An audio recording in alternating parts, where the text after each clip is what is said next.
All right, the last hot lap session rolling off the racetrack. I am Joe Spillman, Rodney Rodriguez here with us. I don't know if I'd call us a dynamic duo or not, but there's two idiots with the microphone, so. Welcome here to Heart of Texas Speedway. Beautiful night, beautiful looking racetrack. Turn it down just. So before we get too far along, we're going to get Mr. Jim here, get our opening prayer. So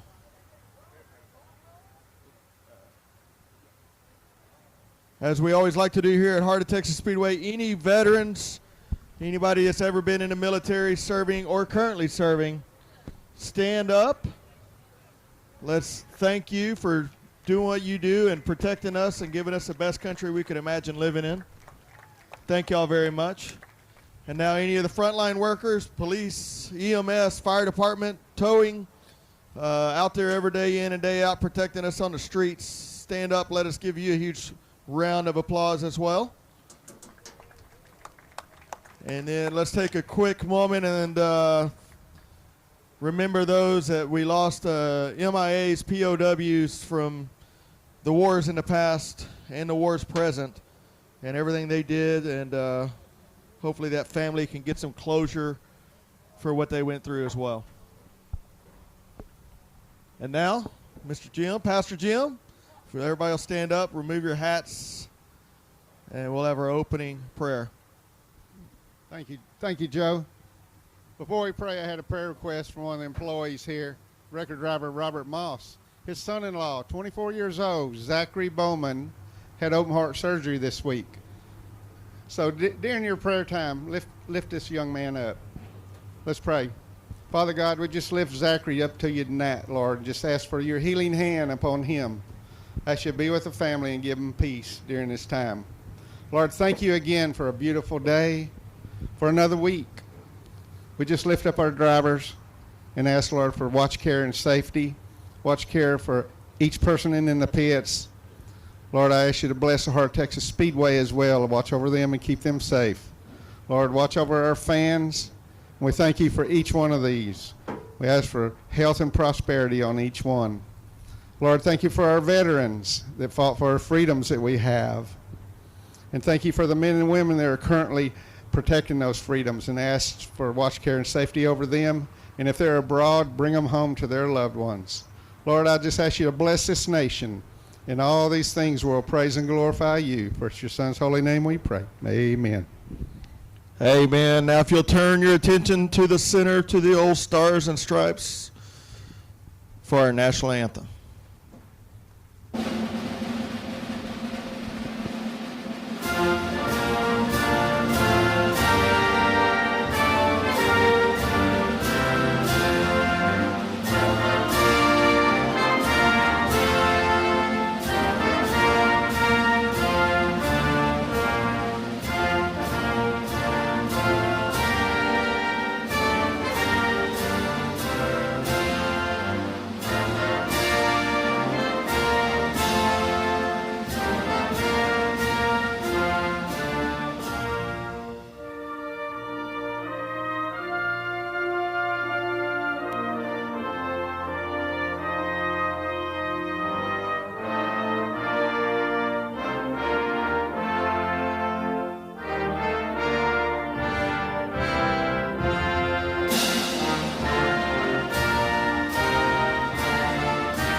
Your IMCA stock cars will be the first out tonight. 20 cars on the track, or 20 cars signed up tonight. 3 heat races of your IMCA stock cars. IMCA stock cars heat race number 1 will roll out looking like this. On the inside pole, the 33M of Mason Doherty, and the outside, the 114 of Thomas Hall. Inside row number 2, the 84 is Zach Terry. That's Mr. Monster Truck. And outside that's his boss, Ronnie Bell, in the 95. Inside row number 3, the 97, Doug Lorenz. And the outside, the 116, Damon Hammond. Shotgun on the field will be the 73 of Mark Douglas. Mark Douglas. Top 4 will transfer by points into the A main. Everybody also follows suit behind them, starting 13th position on back. David Sisk up in the flag stand, says 1 to go this time by. Rodney, been a while since we got to do this together, buddy. I tell you, man, a good night here at Heart of Texas, man. The pits are packed. And it's Friday night lights time right here at Heart of Texas Speedway as we get set to go here with the stock cars, pardon me. We're all new here, I think. Jeez, I'll tell you, man. Lights are right around the racetrack. We are set to go. Here's Doherty going to bring them down. Sisk will turn them loose right now. Green flag, we're off and racing. Off they go into turn number 1, and it is Hall up on the top side. Doherty down on the bottom. There's a 95 of Bell onto the back straightaway they go. Bell's going to take that second spot as they dive it down into turn number 3. Everybody working up, or you got a couple working up on the top side. But here is lap number 1, and it will be the 114 of Thomas Hall Jr. bringing him into corner number 1. 116 of Damon Hammond. That's a wild child trying to get around at 33 of Doherty. Now going to work up on the top side. That's going to be for your 4th and 5th position. Hammond has a fast race car, just can't quite get through the traffic. But Thomas Hall out front by about 6 car lengths now, as it's still going to be Doherty down on the bottom side. Doug Lorenz in 2nd, Ronnie Bell, Doherty, and Hammond. That'll round out your top 5 with the monster truck himself, Zach Terry, in 5th position. Man on the move right now is Doug Lorenz in the 97 as he's made his way up to the 2nd spot.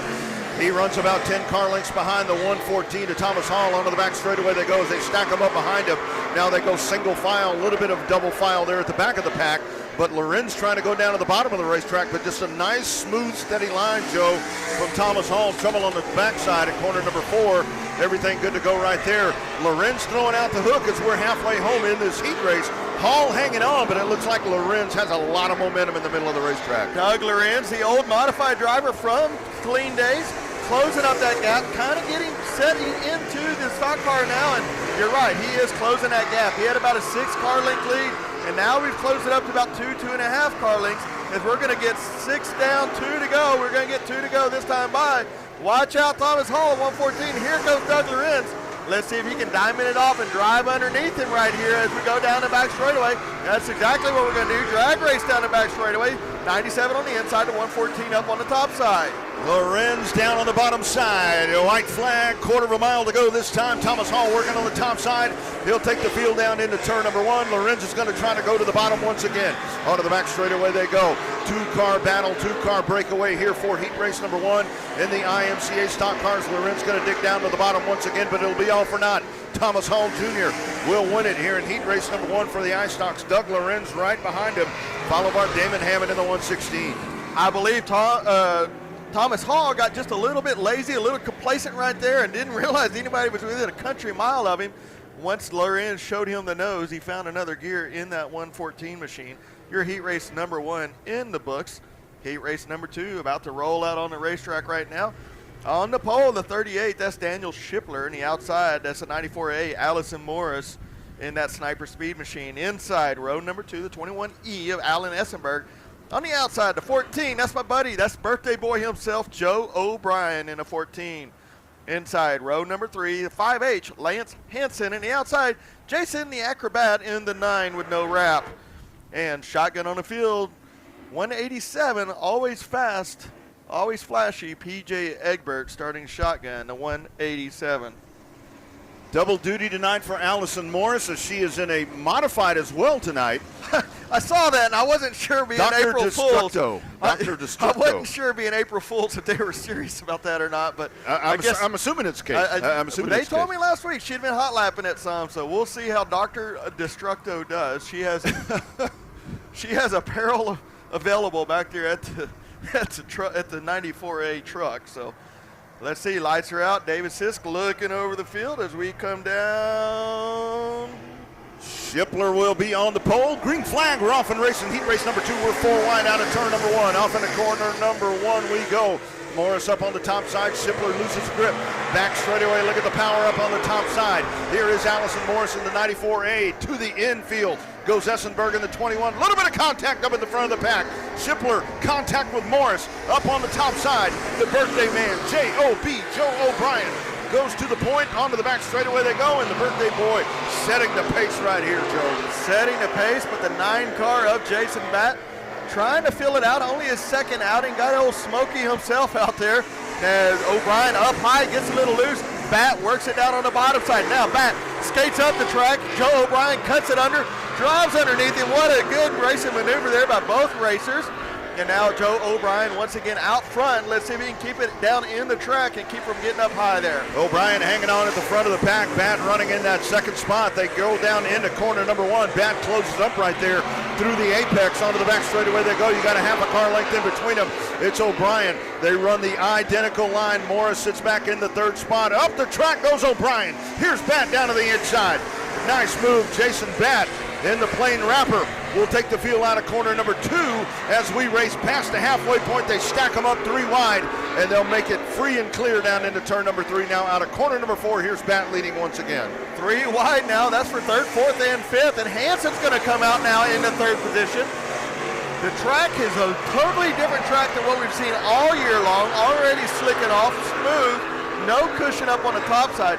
They're able to hammer it down through 1 and 2, but through 3 and 4, they're having to tiptoe, or they are pushing up to the wall, and that's letting everybody get underneath them. Jason Batt now pulling that field by about 6, 8 car lengths, and now Hansen gets underneath Joe O'Brien. Joe O'Brien didn't get into 1 and 2 good.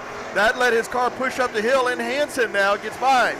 White flag. Hansen goes up the racetrack. O'Brien sitting right there on the white flag lap. Here they are onto the back straightaway. It is Jason Batt in firm control right now as he leads by about 20 car lengths down into turn number 3. David Sisk, checkered flag in the air. Give it to Jason Batt in car number 9. The 5 car of Lance Hansen Jr., Joe O'Brien, Allison Morris. That is your top 4 as they make their way through there. Really good racing right there, and Jason Batt making his way out there. The car may look a little bit different, Joe. Same result for car number 9. Yeah, Jason's just kind of getting his car together. He's got Daphne out there racing in the Junior Limited, so his time is split. Just started back his trucking business, so he is very busy at home, very busy at work, so the race car may suffer a little bit. Heat race number 3, we'll look out for this lineup. 17 of John Friedrich on the pole, 13G. David Good in that brand new B&B machine on the outside. Inside, 48R, Raymond McSpadden. Last week walked away with a heat race. And then the 3X, last week's feature winner on the outside. Cameron Cook, the newbie, the rookie in the stock cars on the 3rd row inside. And the outside, Dustin Mooney, who has been in fuego. That guy has been on fire all year. Won 2 weeks ago. Last week ran a solid second to Norman. Norman had about a straightaway, a little over straightaway lead. Mooney raced him down, ran him down, but just not enough time to close that gap and make that pass. I'm afraid if we had a caution, it might have been a different outcome there. We don't know. We won't speculate. But Mooney has been fast all year in that 21 machine, or we call him the 5M right now. There's a flashing yellow light right here at Heart of Texas Speedway. That means it's go time. Here we go. Frederick up on the point. Good on the outside as we get set for heat race number 3.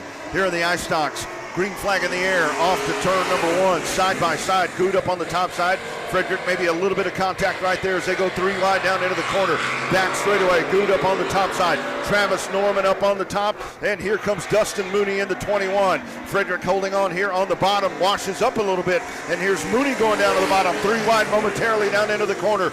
Mooney side by side, Norman up on the top side. They all chase. David Good in the 13, back straightaway they go. Joe single file, and here they go fanning out just a little bit, but we're seeing the racetrack. Everybody working up on the higher part of the racetrack here early on. Up on the top side in 3 and 4, but they are still having to be very dicey. If they don't get in there right, the car pushes up the hill. If they get in too hard, it kind of wants to whip around and spin around on them. Mooney now down on the bottom side underneath Norman in the 3X machine, trying to get by him, but it's still all David Good all the time in that 13 machine. Good hanging on right there, but that battle behind him. Here's Norman trying to hold off the advances right there. Dustin Mooney onto the back straightaway they go. You've got about a car length and a half between the leader and the second place car. Here's Mooney shoving it down to the bottom of the racetrack, trying to make something work right there. Good 3rd place battle as you check in on Race on Texas. All access, side by side, 3-car battle there. Three-car battle up at the front as we flash back up to the leaders. It's Good Sr. hanging on. This is lap number 5. 5 laps in the books out of 8 here in iStock heat race number 3. Leaders go down into the corner. Here's Mooney going down to the inside. Mooney trying to work underneath Norman, but Norman has a momentum and he has the preferred line right up in the middle of the top side of the racetrack.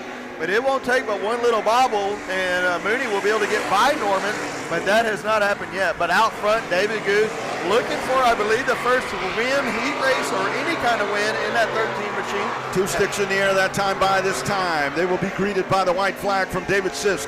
One more time around the world-famous Heart of Texas Speedway for David Good Sr. Travis Norman hanging on. Here's Mooney down on the bottom. Competitive field of iStocks here in heat race number 3. Car length and a half remains the interval. Here's Norman going to the top side. Mooney's going to try to go down to the bottom once again. He will stay in the 3rd spot at the checkered flag.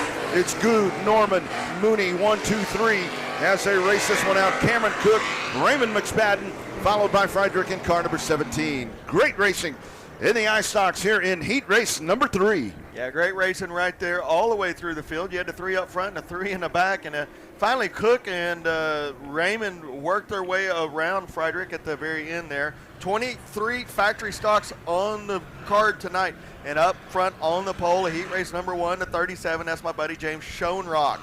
Outside, number 8, Taylor Rawlinson. Inside, row number 2, the 17M, Christopher Mercer, and the outside, the 48 of Mike Land. Inside, row number 3, the 12X of Daniel Ralston, and the outside, the 62 of Jacob Pruitt. Inside, row number 4, that's everybody's favorite, the 47, Shannon Dulock, and the outside, the 129, Aaron Arden. Arden starting shotgun. I heard some rumblings in the field with my headphones on. I can still hear them. Dulock.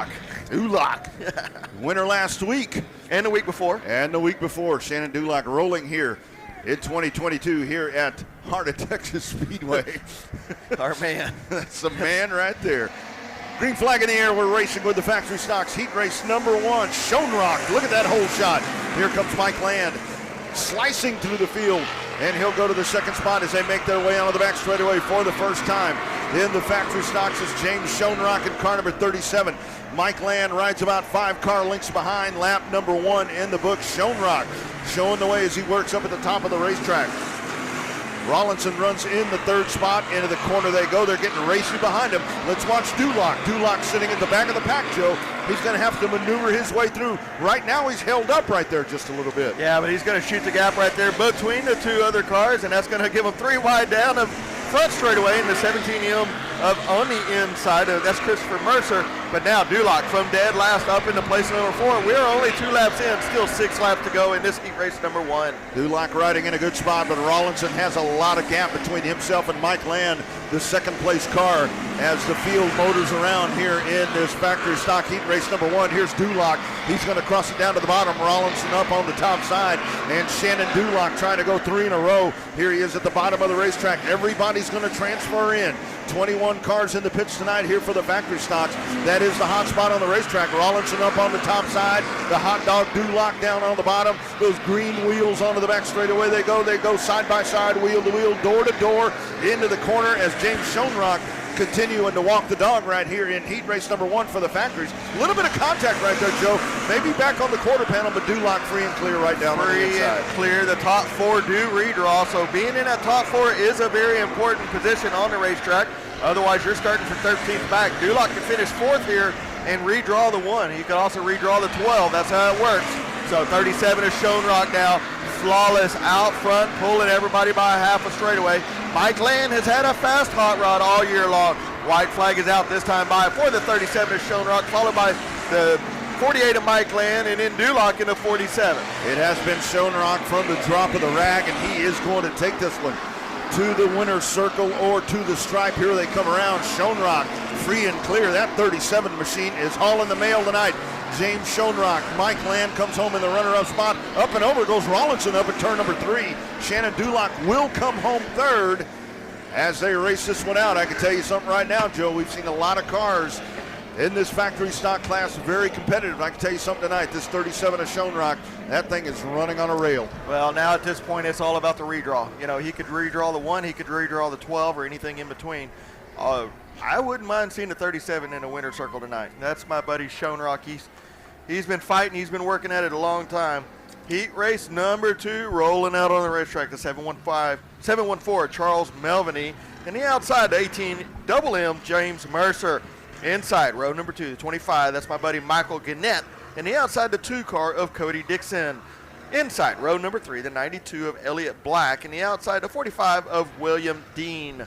Inside, row number 4, the 46, the Ty Miracle. And the outside, the 32M, Jeffrey McGar? Help me out, Rodney. McHarga. McHargy. We'll just call him Jeff. Yeah, Jeff. The 32 of Jeff. 32M. 32M. The 32 of Jeff. Somebody will tell us. Somebody will tell us where it's all Send said Rodney and done. all the hate mail. That's exactly right. RodneyRodriguez.com. There it is. All right, so it's Gannett up on the point, and that's a dude that is due right there. And this brand new race car had a great run on opening night. He told me this week he wants it tonight. Here we go. Dropping the rack. Green flag. Gannett with a hole shot. Into turn number 1 they go. Mercer will settle in for the second spot. A little bit of a wiggle right there. Look at the 445 going down to the bottom. But it is Michael Gannett up in the front. Willie Dean in the 445 settling into the 4th spot. He's going to take a peek down to the bottom. He'll go way to the bottom of the racetrack. But is Gannett in control here in heat race number 1 down into the corner? That's a sharp-looking number 25. That's a good-looking brand-new car for Michael Gannett. It seems like every race we kind of jinx him in somehow, some way, shape, or form. We talk about how good he is. We got one that went off the track right there. We need everybody off the front fence as well while we're racing. We'll get back to that in a minute. But Michael Gannett in the 25, way out front. 18M, James Mercer in second place. Here's Cody Dixon going down to the bottom. Dixon wants that second spot. Mercer's going to the top of the racetrack. Dixon bottom feeding down at the bottom. He wiggles a little bit and he goes up the track. Now he'll get right behind about a half a car length there of the number 18M. Here's Dixon going down to the bottom once again as he turns that race car trying to make it pivot. He'll do it once again at turn number 3. Up at the top is Mercer. Dixon way down at the bottom, but Mercer able to hang on the top side. You see a little bit of uneasiness right there in the 18M car as he's trying to hold on, but Dixon just can't get the drive off the corner. Dixon just can't get the line now. He does, crosses under, drives it down, has a momentum, but he's going to have to check up right now so he doesn't push up into the door of the 18M. But he does. He makes the car turn right there. We got the 445 of William Dean around, but he is going to get out the way. It is still clean, green and clean. 25 still way out front, but the battle right now is for that second position. This right here is a fun battle. Here's Dixon going down to the bottom once again. 2 sticks in the air that time by from Michael Gannett. But here comes the side-by-side battle as you check in on Race on Texas All Access. Be sure to check in and make Heart of Texas Speedway your favorite racetrack. A lot of that money, half of that money goes to the racetrack, into the driver's fund. All of that is great. White flag in the air for Michael Gannett. One more time around. The battle's happening behind him. Gannett looking awful racy here tonight, Joe. Looking really good tonight. Just like I said about Schoenrock, it's all going to come back to that redraw. Gannett picks up a little bit of a push right there. Maybe that last lap jitters, but he will take the checkered flag. The 25 of Michael Gannett, followed by the 2 of Cody Dixon. 18M 46. Tire Miracle gets 18M right at the line. Real quick, while we got a little pause in the cause, remember we need to stay off of that front fence while we're under green flag racing. We don't want somebody down there to get hurt, and we also don't want to be blocking our other fans. So if you're on that front fence, let's get back up off of it under green flag racing. And we are about to roll out heat race number 3. As you were saying, don't forget, Race on Texas All Access, $39.99. Half of that money goes back to the track. Pick Heart of Texas Speedway as your home. Thank you to Chris David for everything he does for racing throughout Texas, Louisiana, and Oklahoma. So heat race number 3 rolling out now. 04 Justin Strain, and the outside the 429 of Jason Hood. Inside row number 2, the 494 of Dylan Kidwell, and the outside the 29 of Michael Votal. Inside row number 3, the 10 of Nate Dixon, and the outside the 0 of Brian Johnson. And rounding out the field, the 54H of Caden Honeycutt. Yeah, race number 3 out on the track. 23 factory stocks here tonight. Rodney? Yeah, let's talk about Honeycutt. This is a guy, he runs any surface, any car, and he is on a roll. I think I saw that he has 5 straight wins at the tracks that he has been at here this season. So here is Honeycutt in that 54H as he will look to do it one more time. Already going to the top side, dropping the rack, green and going. Into corner number 1 we go. Hood up on the top side, Strain on the bottom as they string it 3 wide down into turn number 1. Back straightaway they go. Great hole shot move for the 0-4. And they make their way around, or pardon me, for the 429. So it is Strain completing lap number 1. Gaggle of race cars happening behind him as the 29 and Michael Voton goes to the second spot, Joe. And here they are, a little bit of contact back on the backside. Here's Honeycutt already to the 4th spot, but up in cruise control. It is Hood right now. Hood is a hard one to pass. Hood out front, but it's going to be Votel right there in that little different looking car, big body car. But down on the bottom side is going to be the 494 of Dylan Kidwell. Now they're going to be 3 wide down the back straightaway with the 34 on the inside. I believe that's actually 54. Honeycutt. Honeycutt goes to the bottom of the racetrack. Here is your second place battle as they go down into the corner. The 494, Dylan Kidwell holding on. Caden Honeycutt running right there. You got about 25 car lengths up to the front of the pack for Hood as he runs up at the front. Up the top goes the second place car, and that's going to open up the door, and sashaying right in is the 54H of Caden Honeycutt. So Honeycutt up into the runner-up spot as we're halfway home that time by. 4 down, 4 to go here in heat race number 3 for the factory stocks, but it's going to probably take a caution flag. I don't think he's going to be able to chase down Hood in the 429. No, but you called it correct with the 54H. He went from dead last up into second position. Looks like the 429 maybe a little off pace. I don't know if he pushed up out of the groove and had to lift up, but I believe he's got something broke on the left front of that race car. Very slow off the pace now of where he was. And that's going to let the 54 of Honeycutt close that gap and get by him now down the back straightaway. Something has broke on the 429. Yeah, 429 off the pace. That's going to let Honeycutt make his way down as he will be greeted by the white flag from David Sisk up in the birdcage. 429 trying to hang on, running in the second spot. The motor sounds good. I mean, everything sounds to be hitting, but it's Honeycutt making his way down. I don't know if it's a drivetrain issue. I don't know what that may be. Maybe he's dropping an oil pressure. I don't know, but he is out of the gas. Caden Honeycutt will win heat race number 3. Hood will hold on to the second spot, followed by Nate Dixon and Dylan Kidwell. But that's heartbreak right there for the 429. He had that one well in hand. He was so far out there. You just hope it's not something detrimental, something that's fixable. Definitely off pace, and you could see it. You could see his car just lift up right there and slow the pace and to the infield. So he will get the redraw, so hopefully he can get that machine back up and on pace. All right. First time this year at the racetrack, your mod lights, 14 of them. We got to recalibrate our car links. What was 25 is now 42 That's car links. Exactly right. That's exactly right. Have to recount. Recalibrate. All right, 37 of Michael Wells on the pole, and the outside, the 9 car of John Thiel.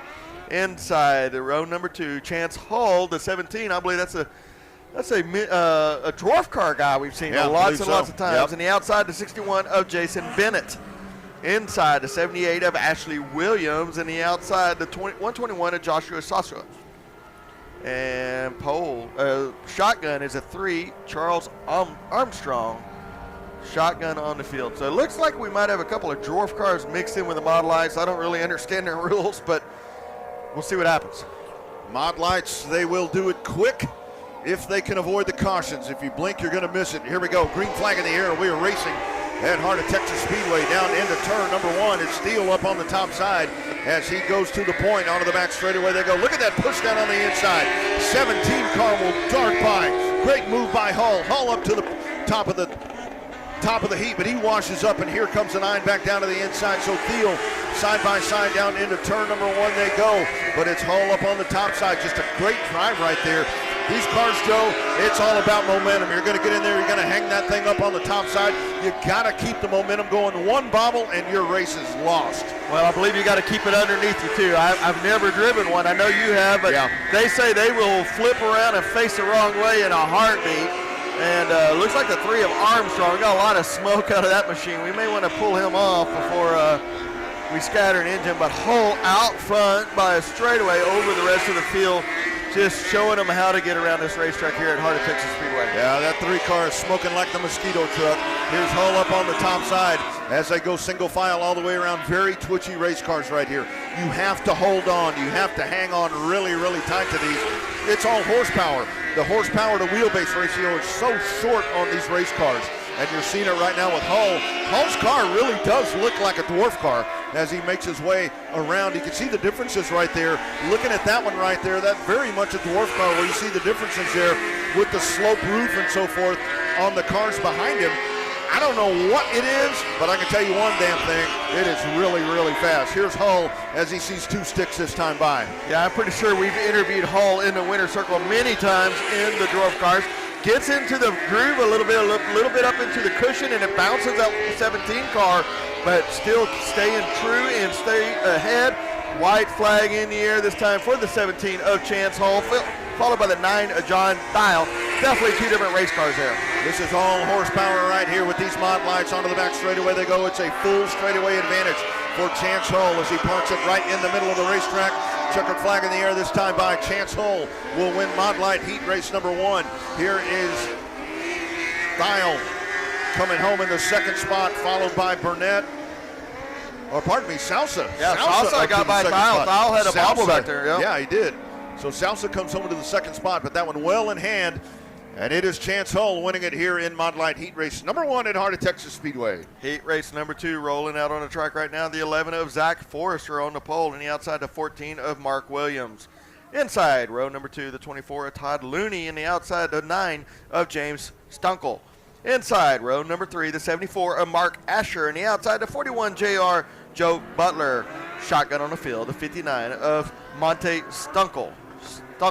Man, we need some pronunciation help up here. I think that one may be Stinkle. I need somebody There's that no I spell in their there. It last can't name be like Stinkle. There's no I. I could be wrong. There's no I in team, Rodney. I know. I'm very well aware of that, I've been told. All right, here they come around. We're showing them one right here for your Mod Lights Heat Race number 2. Good variety of race car right here. You see the car on the outside. That definitely a dwarf-ish type of race car. Row 2 down on the inside, that is definitely an older dwarf car. I can tell you that. But that's the beauty of this, is where you get into something like this. Mod Lights coming to Heart of Texas Speedway. You're going to get guys that have anything that resembles a Mod Light. They want to come race at this racetrack. Just put a motorcycle engine in it and call it a Mod Light. That's exactly right. You think that's weird? Let's wait until we see the street stocks up next. Who knows what will come out there with modified, a truck, a Volkswagen, who knows. All right, lights are out. Here we go. Green time. Off we go for heat race number 2 down into the corner. Great hole shot move for Zach Forrester. Forster in the 11 will go to the top of the heap. The 74 car down on the bottom. It's Asher. Back straightaway they go. The 99 car, a little bit of a wiggle. They stack up behind him, but it continues to be Forster. Then car number 11 holding on here in heat race number 2. Asher rides in second, followed by Williams. It's about 7/10 of a second from first to second. Onto the back straightaway they go. And you can definitely tell, Joe, those top 2 cars right there. We talk about the variety of race car right here. Top of the class are these 2 up in the front of the pack. Yeah, and those are what I would say are true Mod Lights. We got one around on the back straightaway, and the first caution of the night. First yellow flag of the night. Let's see, we've had 3, 6, 7, the 8th race of the night. We get our first caution, so. Hey, and we haven't mentioned throughout the night, Autism Awareness Night right here at Heart of Texas Speedway. Yep. So obviously right there, lots of families that deal with that, and that's something where I think it's great for the racetrack here, where Selby and Big Mike give a night for Autism Awareness. I think it's a month. I think it's a month. Autism Awareness in a month. Yep, so, absolutely. So lots of folks. I mean, lots of folks that have to deal with that, and that's it affects a lot of really people does. out there. So. It really does. It's a tragic situation, and Autism Awareness Month, and we are bringing that to the forefront here throughout the month, right here at Heart of Texas Speedway. Here they come around as we will work to get the field realigned. We do know up at the front it's Forster in the 11, followed by the 74 of Asher. Stinkle runs in the 3rd spot there in the 09. I guess we got 2 Stinkles. The 09 of James Stinkle. Great card of action here tonight, Joe. And once again, I mean, there are so many different. I mean, the pits are full. The pits are full. Great night of racing here. The weather's beautiful, and so glad to have everybody here. Everybody watching at Race on Texas, all access. So be sure to check that out. Trying to get them lined back up. Cornbread down there on the front straightaways. Help him out, bud. I don't know what to do, Dad. Tell him to get in line, son. Let's go. Autism Awareness Night here at the Speedway, raising money, attention for all the families that battle autism. And again, that's one, Joe, where it is so, I mean, there are so many. Yeah. I mean, there are people that deal with that, and you never know. I mean, you just never know. Your life will change in a flash, just a flash right there, and then you went from one lifestyle to another. So good for Heart of Texas Speedway and everything they do to help out that autism awareness. All right. Cornbread got them fixed out there. David says, turns out the lights. We are going back green flag this time. Texas two-step restart. It's Forster out on the point as he brings the field around. 2 laps out of 8 complete here in heat race number 2 for the IMCA Mod Lights. Green and going off into the corner we go. Asher rides in the second spot. Asher trying to hang on behind him. That's about 3 car lengths down going into turn number 3. Side-by-side battle. Joe Butler Jr. down on the inside. Stinkle up on the top side trying to make it stick. Stinkle's going to cross it down to the bottom. And off the front straightaway they go. The second place car will be the 41, or the third place car of Joe Butler Jr. Back straightaway they go. But once again, we're watching it right here, Joe. A little bit of a bobble right there, but the front of the pack for Forster. But these top 2 cars, man, they are just all in the mail. They are on a rail, and like you said, you can see a little bit of rust spot up in the top side of 1 and 2. You see the 41 of Butler dive down underneath that. Looks like somebody punched a 41 right in the nose. His front nose is like it just got punched in or something. I don't know, it just looks weird. But out front is the 11 of Zach Forster on a rail, just hauling the mail all the way down the back straightaway. Normal cars, that's 20 car lengths. With these, it's 60. That's right. Very good racetrack it looks like that we have here tonight. We saw it with the big cars. We'll continue to watch it. As always, the track's going to continue to work in as the night goes. The track getting a little bit of a reprieve right now with these 1,300-pound Mod Lights. Up the hill goes Forster as he tries to make his way to the inside of the lap car there, car number 24. White flag in the air one more time around. Asher trying to do anything to get in command right there, but he's just going to sit back and settle. It's going to be car number 11, Zach Forster, from the drop of the green flag, and he will check out and leave the pack. Zach Forster is your winner, car number 11. Mark Asher will come home second. Also on the podium in the 41 Junior, it will be Joe Butler Jr. That is your top 3 in Mod Light. IMCA Mod Light heat race number 3. Fantastic racing here from the little guys here at Heart of Texas Speedway tonight as they entertain us. Traveling series in tonight, your Mod Lights. Always good to see them here, and along with the dwarf cars when they show up. All right, our outlaw street stocks, bring all you got and hope you brought enough. On on the pole, the 10 of Brian Harcrow, on the outside, the 68, that's Wade White. Inside row number 2, the 9G of Drew Garcia, and the outside, the 48 of Mike Land. Inside row number 3, I believe 3-time winner here, the 47-25, that's Benji Kirkpatrick. And the outside, the 128 in the orange in Billy Williams. Inside row number 4, the 18K of Tommy Honey, and the outside, the 32 of Smokin' Joe Williams. Inside row number 5, the X of Gage Fuller, and the outside, Barry Gostin in the 8 car. So you got Tommy Honey, you got Benji Kirkpatrick, Wade White, Drew Garcia, Mike Land. There's some pretty fast hot rods in this race right here in your outlaw street stocks, but I believe the eye is going to be on the 13 car. That thing sounds like a jet airplane down the back straightaway. You just listen and hear that horsepower. Here we go. Lights are out. That has been the car to beat. Dropping the green flag. Off we go. A little bit of a bobble right there. Garcia on the binders, able to hold on, but up on the top side out of row number 1, it is Wade White. Follow those headlights as he makes his way down into turn number 3.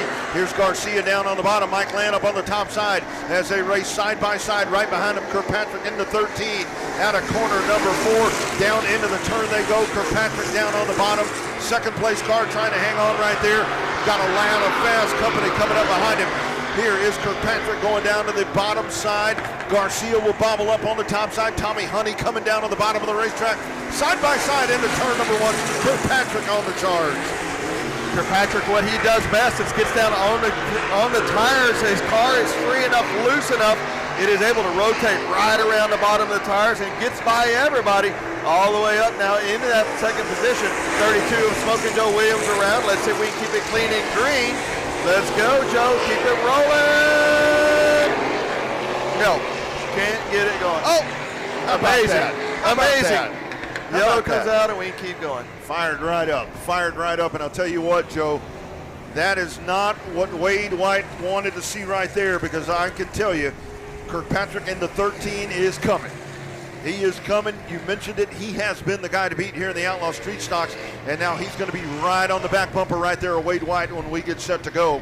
Only 3 laps complete here in heat race number 1. White's going to try to hold on to this when we go to the restart, but Kirkpatrick is right there, and a nice job by Garcia. It looked like on that first lap coming out of turn number 4, Garcia was white-knuckling that thing, trying to hold on, and he is doing a really good job as he's sitting right there in the 4th spot behind Harcrow in car number 10. Kirkpatrick able to rotate the car right around the tires. Nobody else has been running the bottom all night long too much. Everybody's been up in the meat of the track, and he has been able to make that car work right on the bottom and pass a lot of cars, a lot of good cars. But don't look now, the 18K of Honey and green flag. Wade White, hole shot, good jump there by Wade White. Just as we always do here at Heart of Texas Speedway, a very short yellow flag. Here's Wade White up on the top side. Benji going down to the bottom. Side by side. Door handle to door handle into corner number 3. It's Kirkpatrick down on the bottom. Wade White up on the top side. Out of turn number 4, side by side. Look at that grip. Look at that drive. Brand new leader. 2 car lengths into turn number 1. Benji Kirkpatrick as he just flies right by Wade White. Onto the back straightaway. They're working lap number 5. This time by Garcia in the 3rd spot. Here comes Tommy Honey down on the bottom. Wade White sails up the racetrack once again. Opens a door. Here comes Drew Garcia down on the bottom, and they are side by side into turn number 1. Garcia and Wade White drag race down the back straightaway. Benji Kirkpatrick out front now by a half a straightaway. Kirkpatrick leading it with 2 to go, but your real race right now is through Tommy Honey, Wade White, and Drew Garcia. 3 wide down the back straightaway. Smoking Joe Williams around for his 2nd time. Smoking Joe having hell holding on here. I believe they tried to get him off the last time, and he objected and he stayed forgot out to go. And this time I don't think they're going to give him that choice. And now we're going to do it once again, Joe, where Kirkpatrick, I mean, just a fantastic move right there. You don't see people blow by Wade White like we just saw right there. Yeah, he got down in the meat of the track, and he pushed Wade up a little bit there, but Wade gave him a little bit of room. He didn't crowd him. He didn't bang him. He also didn't get put in a wall, so that helps. But your race right now is a 9, a 68, and the 11, or the 18. Garcia and White and Honey. T. Honey right there. Yeah, Tommy Honey's getting pretty racy right there. We're watching him go down to the bottom of the racetrack. He took him 3 wide coming out of corner number 4 a couple of laps ago. We've got 6 laps complete out of 8, so 2 to go, as it'll be Kirkpatrick up at the front of the pack on the Texas 2-step. Green flag in the air. We're racing once again. Honey down to the bottom. Into turn number 1. Wade White holding on. Little bit of contact right now. Everybody hanging on. Here's Tommy Honey going down to the bottom of the racetrack. Garcia rides in 3rd. 1, 2, 3, 4 as they make their way around. 2.5 car lengths at the white flag for Benji Kirkpatrick. Tommy Honey had a good run right there, getting into 1 and 2, but had to put the binders on so he didn't push up into him. That's going to let Garcia up in the meat of the track. Now Garcia with a good run up on the Wade White, but he thinks twice about it, checks up a little bit, and going to let the checkered flag for Benji Kirkpatrick, Wade White, Garcia, Tommy Honey, Harcrow. That will be your top 4. Very familiar sight here at Heart of Texas Speedway in the Outlaw Street Stocks has been Benji Kirkpatrick winning heat races, winning feature races. He does it once again as Wade White able to hang on for 2nd. You gotta love that racing right there behind him. Outlaw Street Stocks, man. This is some of the best racing you'll see in the state of Texas. Heat race number 2 make their way out onto the back straightaway here at Heart of Texas. Heat race number 2 on the pole, the 2C of Justin Grotz, and the outside, the 714 of Charles Melvany. Inside row number 2, the 716 of Trey Votow. On the outside, the 22, that's old man himself, Ed Thompson. Cody Daniels supposed to start 3rd row inside, but he texted me, he said his Momo is no go-go. Oh, so, man. 76S, Cody Daniel with issues tonight. 225 of Jeff Williams on the outside. Inside, Erica Bates in the 37X. And the outside, the 07 JD, Joe Morales. Morales making a trip down. Look at that. 45, Chris Cockrell will start shotgun. I believe we're missing Morales, so I don't see him out there. My buddy, we used to race modifieds with that guy. Went down to South Texas with him. Here we go. It's a fun field right here. Here we go down into turn number 1. Off they go here in your Outlaw Street Stocks. Heat race number 2, Autism Awareness Night. It is Votaw up on the point out of turn number 4. He will lead lap number 1 as they make their way around. Votaw sitting nice and steady there in the 716, followed by Jeff Williams in the 25. Out of corner number 2 they go, Joe. 1 lap down, and already Votaw. Talk about running on a rail. Take a look at this Outlaw Street Stock right here. That's a smooth running machine right here tonight. That's my old stock car. Is that right? It's a B&B car. Nice. I drove to Minnesota and picked that car up. So Votaw converted that B&B IMC stock car over to an Outlaw Street Stock and has been fast since day 1, and it hit the track. He is on the point. Votaw hanging on, followed by the 225 of Jeff Williams. We'll call that about a straightaway advantage as he runs in the middle of the racetrack. Oh my goodness. Watch out, Votaw. Right there. The 13 car sitting right in the middle of the speedway. I believe it's a 2C. Oh, the 2C. That's a 2C sitting there. My and goodness. like to have had a major catastrophe there for Votaw. Man, how you like that surprise right there? You come hauling the mail out of the corner, and there's a car sitting right in front of you. Yep. We're actually next Sunday, not this Sunday, next Sunday, we're going to have a 37 of Bates now setting up on the top side of 2, dead in the water. Next Sunday, the 10th, we are going to be having a junior limited class, also for all your rookie drivers as well. So I'll be putting that on. I got a lot of help from the racetrack. But that's something we'll be teaching, what happened right there from Votaw. Looking past your hood pins, look past your air cleaner, look 2, 3 car lengths down the way, look a straightaway ahead if you're in the front. Just for that exact reason, to avoid that catastrophe there. If you're just looking right at your hood pins, we probably have a couple of totaled race cars. So good job there by Votaw. But if you have a junior limited or you have a rookie driver in any class, get with me. We'll be putting that class on. It's going to be $50 per car. Per head is not counted, so you can bring a couple people with you. It's still $50. Got a lot of help going on with that. Dean Abbey's going to be here teaching as part of the class. Keith White's going to be here. Big Mike McCarthy, I'm going to teach a little bit. Jason Batt's going to have his stock car here. We're going to hot lap the kids one at a time with a receiver in their ear helping them. And then we'll get Jason Batt out there with a stock car and kind of race with them and show them this instance what you do and how you do. It's not to get them faster. It's to get them more proficient. Aware. Just aware. Yep. And you know, what does this mean when it happens and how to look past that and whatnot. So looking forward to doing that. A lot of help from David Good and Jerry Friedrich, Selby Holder. I kind of come up with this idea. We'll put some cones out on the track. And, you know, one night I'm having a beer and I'm thinking about it. I call Big Mike, and the next thing you know, it's happening. So, isn't that when you do your best thinking? I mean, that's unfortunately that is.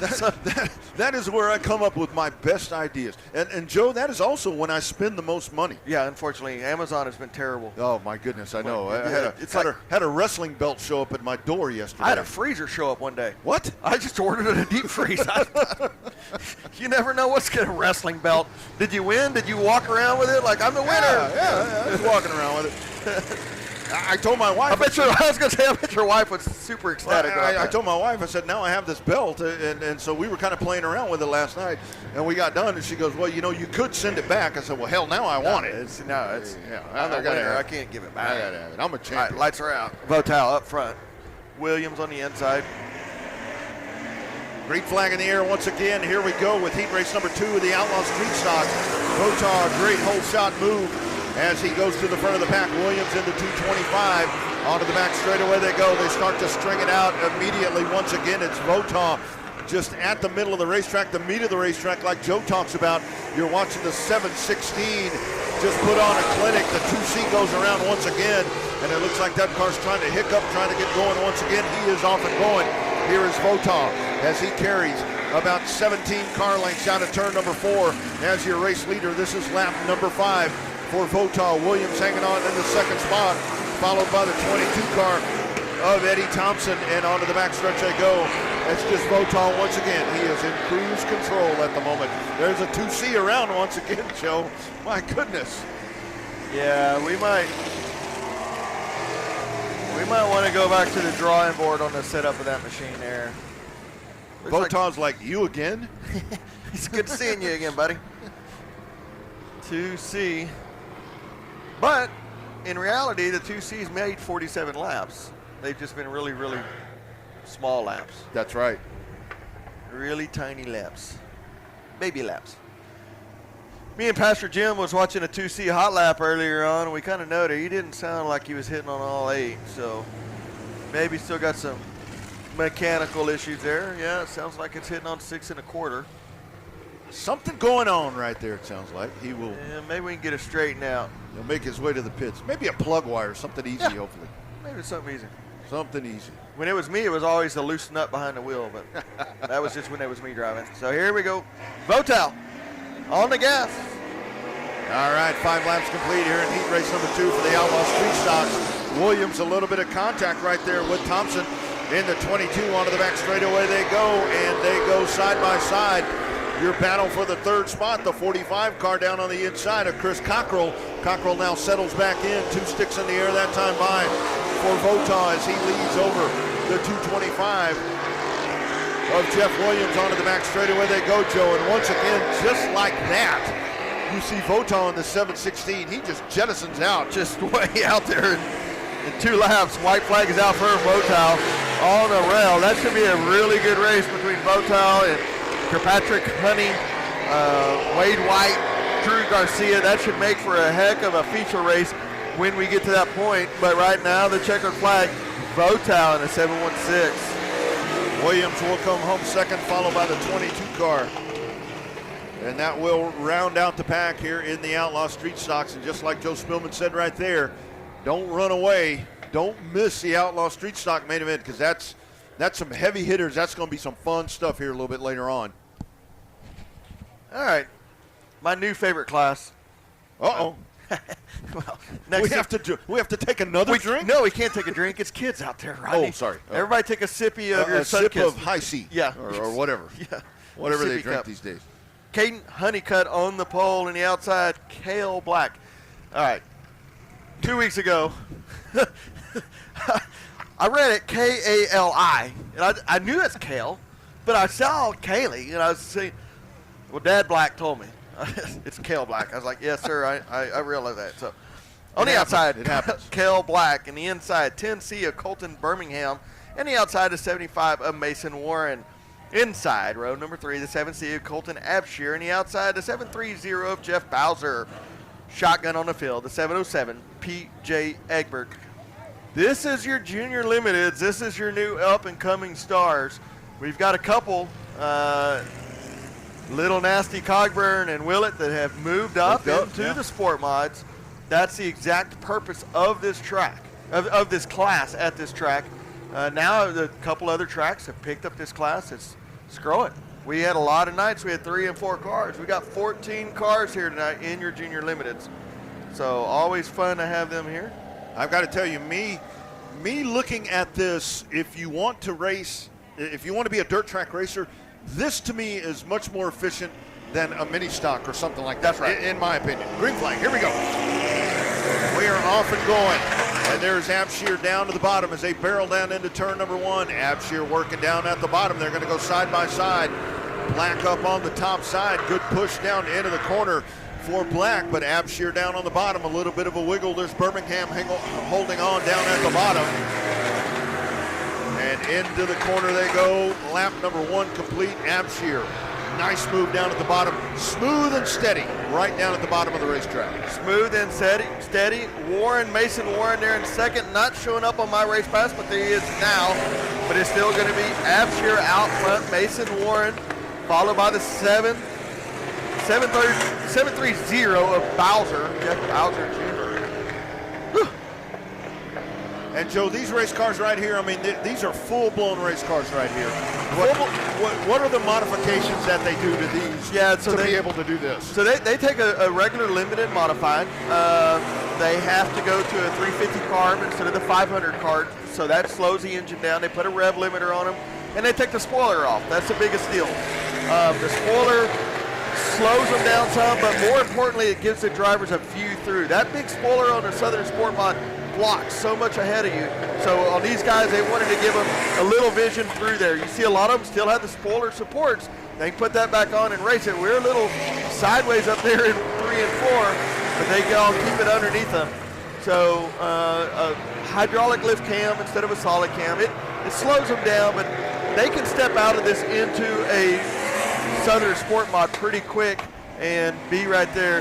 Bowser around sideways. Goodness. How close was that? Yeah, Colton's Birmingham, but that's the point though, is to learn that how to miss that wreck, how to keep going without just dooring that guy or T-boning them. So good job there by all of those drivers. White flag is out for Abshire. Abshire had a good year last year here, and you can see the difference, in their skill and how much expertise and how comfortable they are out there. You can see Mason Warren there coming up on Egbert. Mason's raced a lot of Egbert's. Only his 3rd or 4th time. Been in a go-kart some, but this is what the class is for. It's a very good class right here. Learning car control, learning the fundamentals, learning all of that right there, and I love it. It's very much a graduation program for these That's guys. right. You kind of do your thing right here, like you talked about. A couple of the guys that have already punched their ticket. They've moved up into the big class, and they're doing really well. Yep. So it's fun to see them. You see them from not even knowing really how the lineup procedure works to now they are competing with the Southern Sport Mods and some very veteran drivers, that's been racing for years and years and years. So fun to watch at. Heat race number 2 about to roll out on the track. The 10 of Brady Garrett on the pole, and the outside Daphne Batt.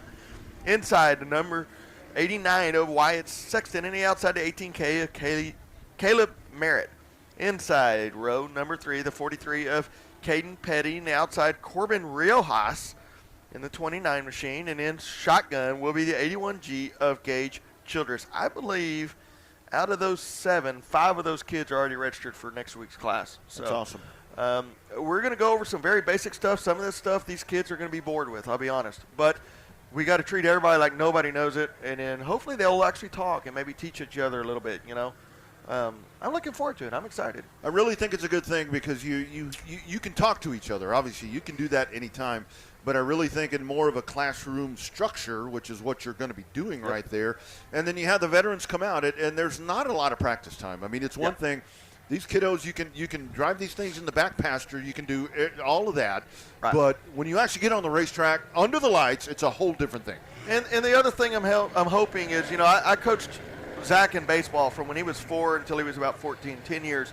I could tell that kid to do something 100 times, and he would never listen to me because I'm dad. Right. But the assistant coach could say, hey, do that, and instantly it's done. Same thing when Zach raced. I could tell him something 100 times, but Big Mike or Whitaker even at some point would pick up and say, hey, you need to do this. Instantly he would do it. So hopefully a little outside voice, kiddos, that's just their personality. They're sponges. So, they're sponges. Yeah. They'll soak that up. Yep. So hopefully they'll pick that up and listen a little bit, to an outside voice. So. Is that open for fans if they're out and about and want to maybe come and watch that or? Yeah. So it's so like I said, we're only charging for the cars that are going on track, and that's to cover our expenses, the track prep and whatnot. Yep. Anybody else who wants to come, you're welcome. If you're a fan and you don't know what the green yellow flag means, come out and listen. It's free to come and watch. So here is Daphne Batt up on the point.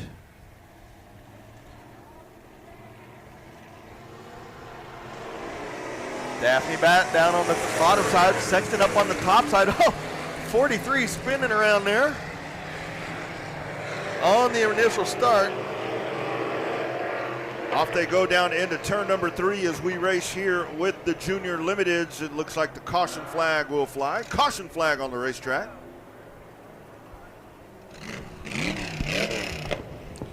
Little update on the last race. It seems that somebody jumped to start a little bit. So 707 of Egbert was actually your technical winner of heat race number 1.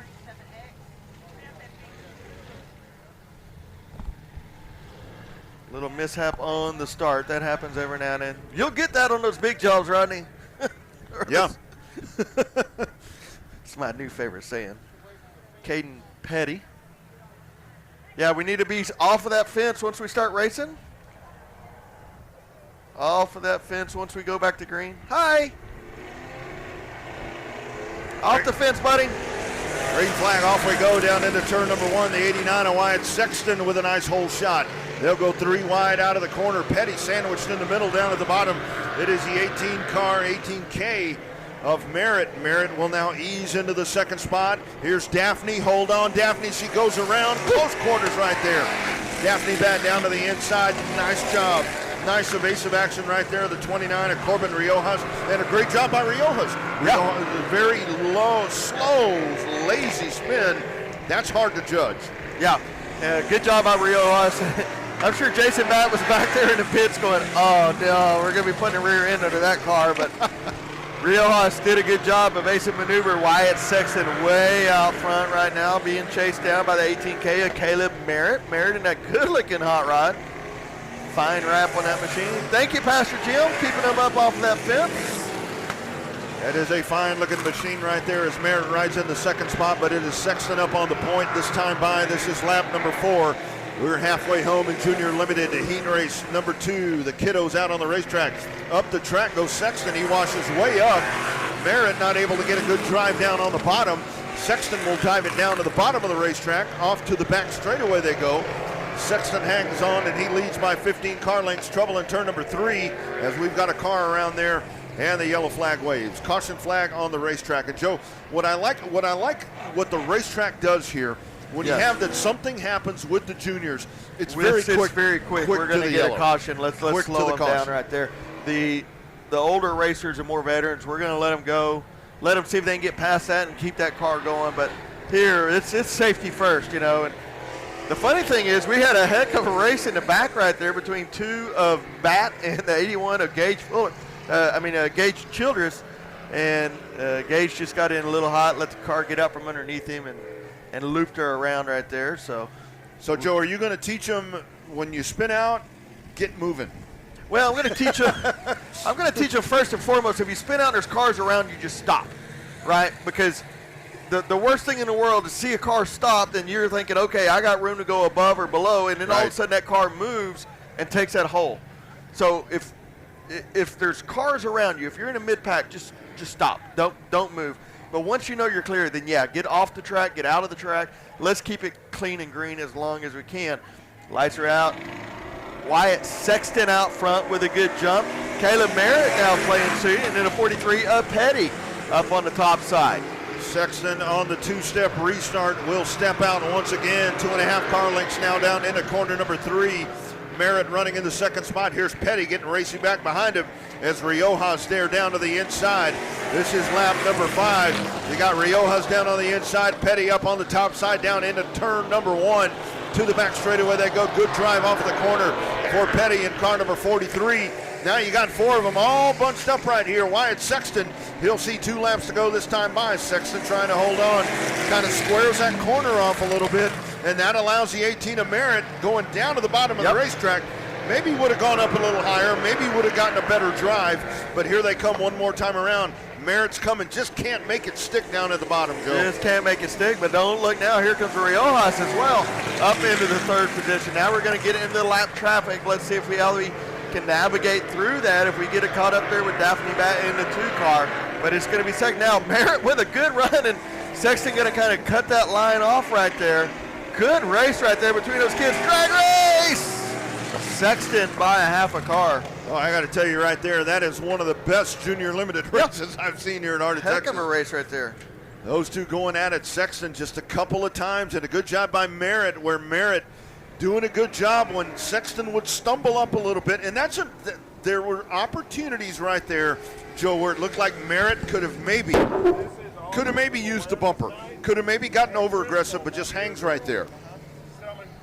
10 car of Garrick up on the top side out at turn number 4, so we'll need to get that car moving as the track safety crew makes their way out. They will get that car rolling out of the way. Coming up next, it'll be your IMCA Modifieds as they'll be out for heat race competition. They race for $700 to win here tonight at Heart of Texas Speedway, $100 to start for those Modifieds. Crystal with the 50-50 tickets right now, right behind the flag stand. Half of that money goes to autism awareness. The other half will go to a lucky fan. $1 a piece. No specials tonight. $1 a piece. So y'all see Crystal. Crystal, raise your hand. She's busy. She's counting the money. She's counting money. There she is. She just looked up. She looked at me. I think there she is. She is right there. 50-50 tickets. So get those. Half that money goes to autism awareness. The other half goes to whoever's holding that ticket. Third feature of the night is going to draw that. And like I always say, that right there, if you win that, that is straight cash, homie. That is non-reportable. Yeah, you don't get a IRS 1099 money. or a W-2 or a W-9 or a W-17. Ain't Or nobody going to say nothing. You get nothing. There's the 901 Nightly making its way behind us here at Heart of Texas Speedway. Slow train tonight. All right, here we go. Heat race number 1, 20T, Thomas Hall on a pole. 110 of Casey Brunson on the outside. Inside, 8J of John White. And the outside is 7G of David Good. 81, Ryan Childress. Shotgun.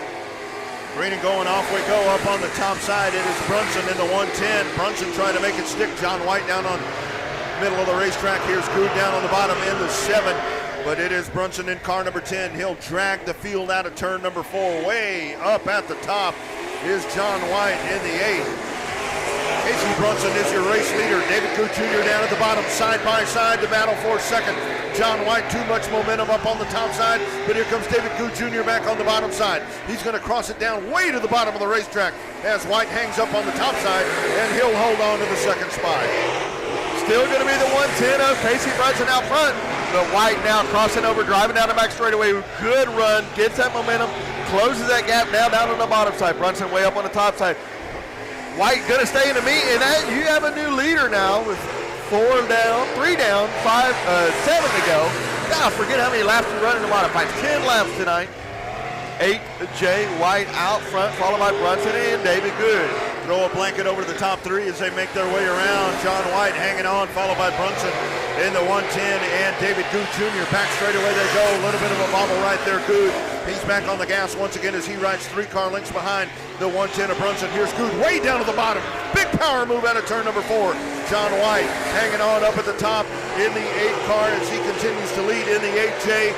Brunson there in the 110 along with David Good Jr. back straight away. They go down into turn number 3. Here's Good. Good's going to go way down to the bottom of the racetrack. Brunson hanging on the middle of the racetrack.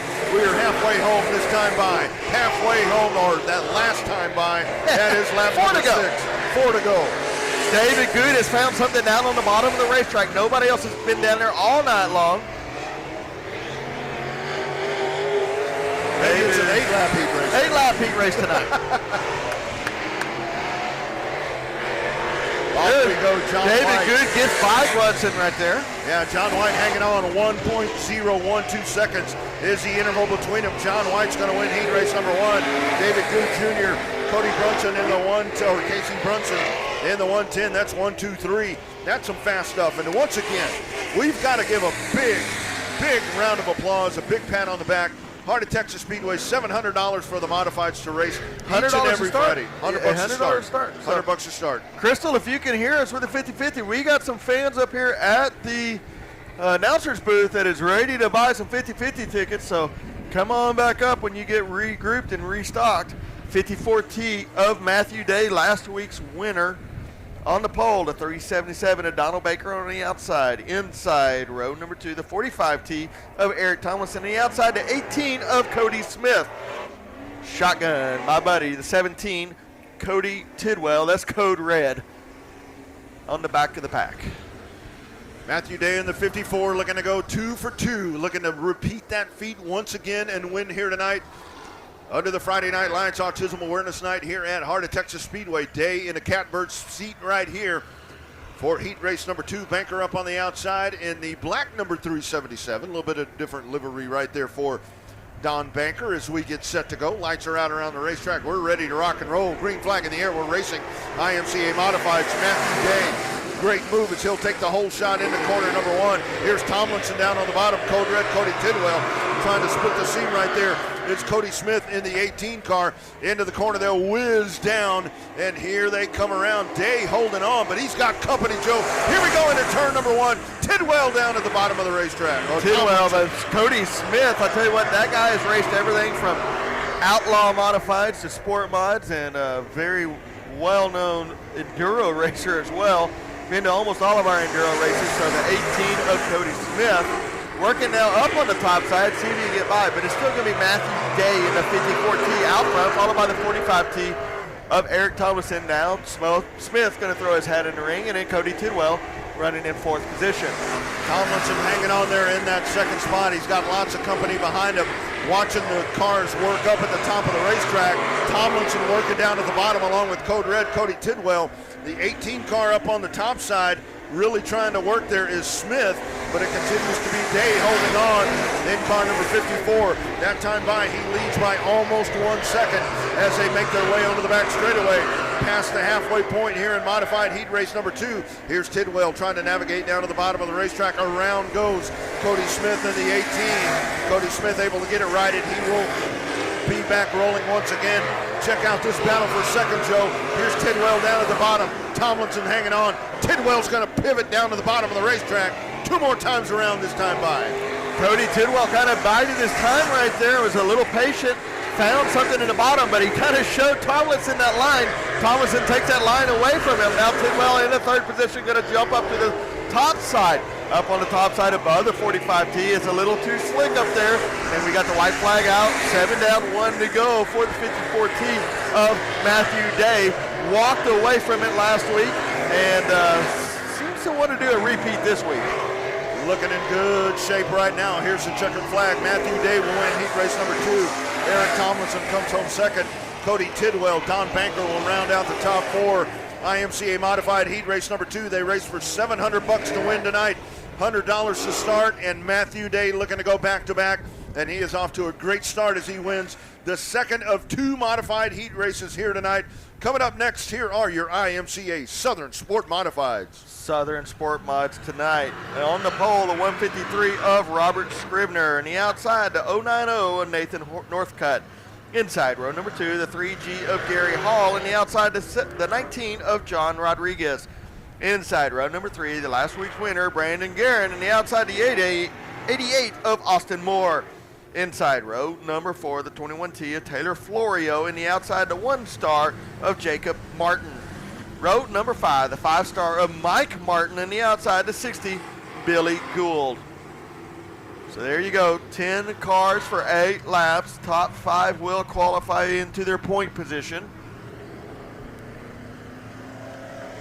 Lights are out around the racetrack. Here is Scribner. He is up on the point in car number 153. Checking him over is David Sisk. He'll drop the green flag right now, and off we go. Scribner down into turn number 1 as he takes the field.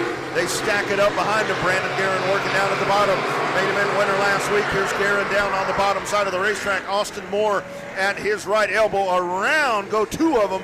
Up at the top of turn number 4, caution flag comes out. Little ill-advised start right there, Joe, as you get them all gathered in.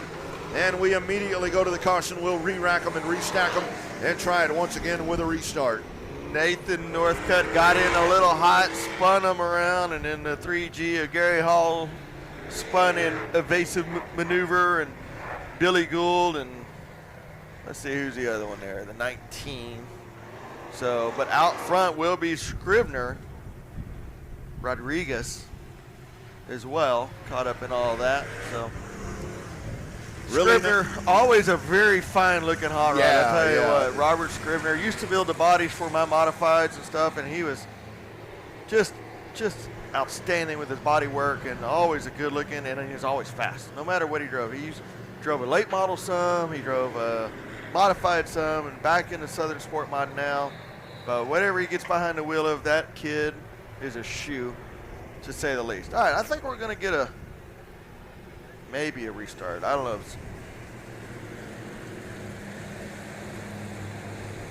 I guess we're just going to say, let's restart everybody. Hurry up, Cornbread, run, son. There you go. Got some debris. Don't get run over by the push truck. Oh. And that was a really good jump right there by Scribner on that initial start as he had darted out to the front. Now we've got all the officials back in place. Looks like our push truck's got a flat right rear. Let's get some air in that right rear on that push truck. All right, Scribner up on the pole. 090. Northcutt on the outside. Maybe it was a caution was for all the debris and not for the 17 cars spun around down there in 3 and 4. Could have been. Maybe that's what it was.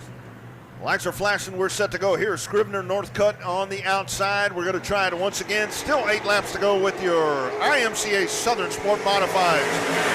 Scribner once again. Great dart out to the front of the pack. Scribner will take the field around. Brandon Guerin will dart his way. And now he goes to the runner-up spot.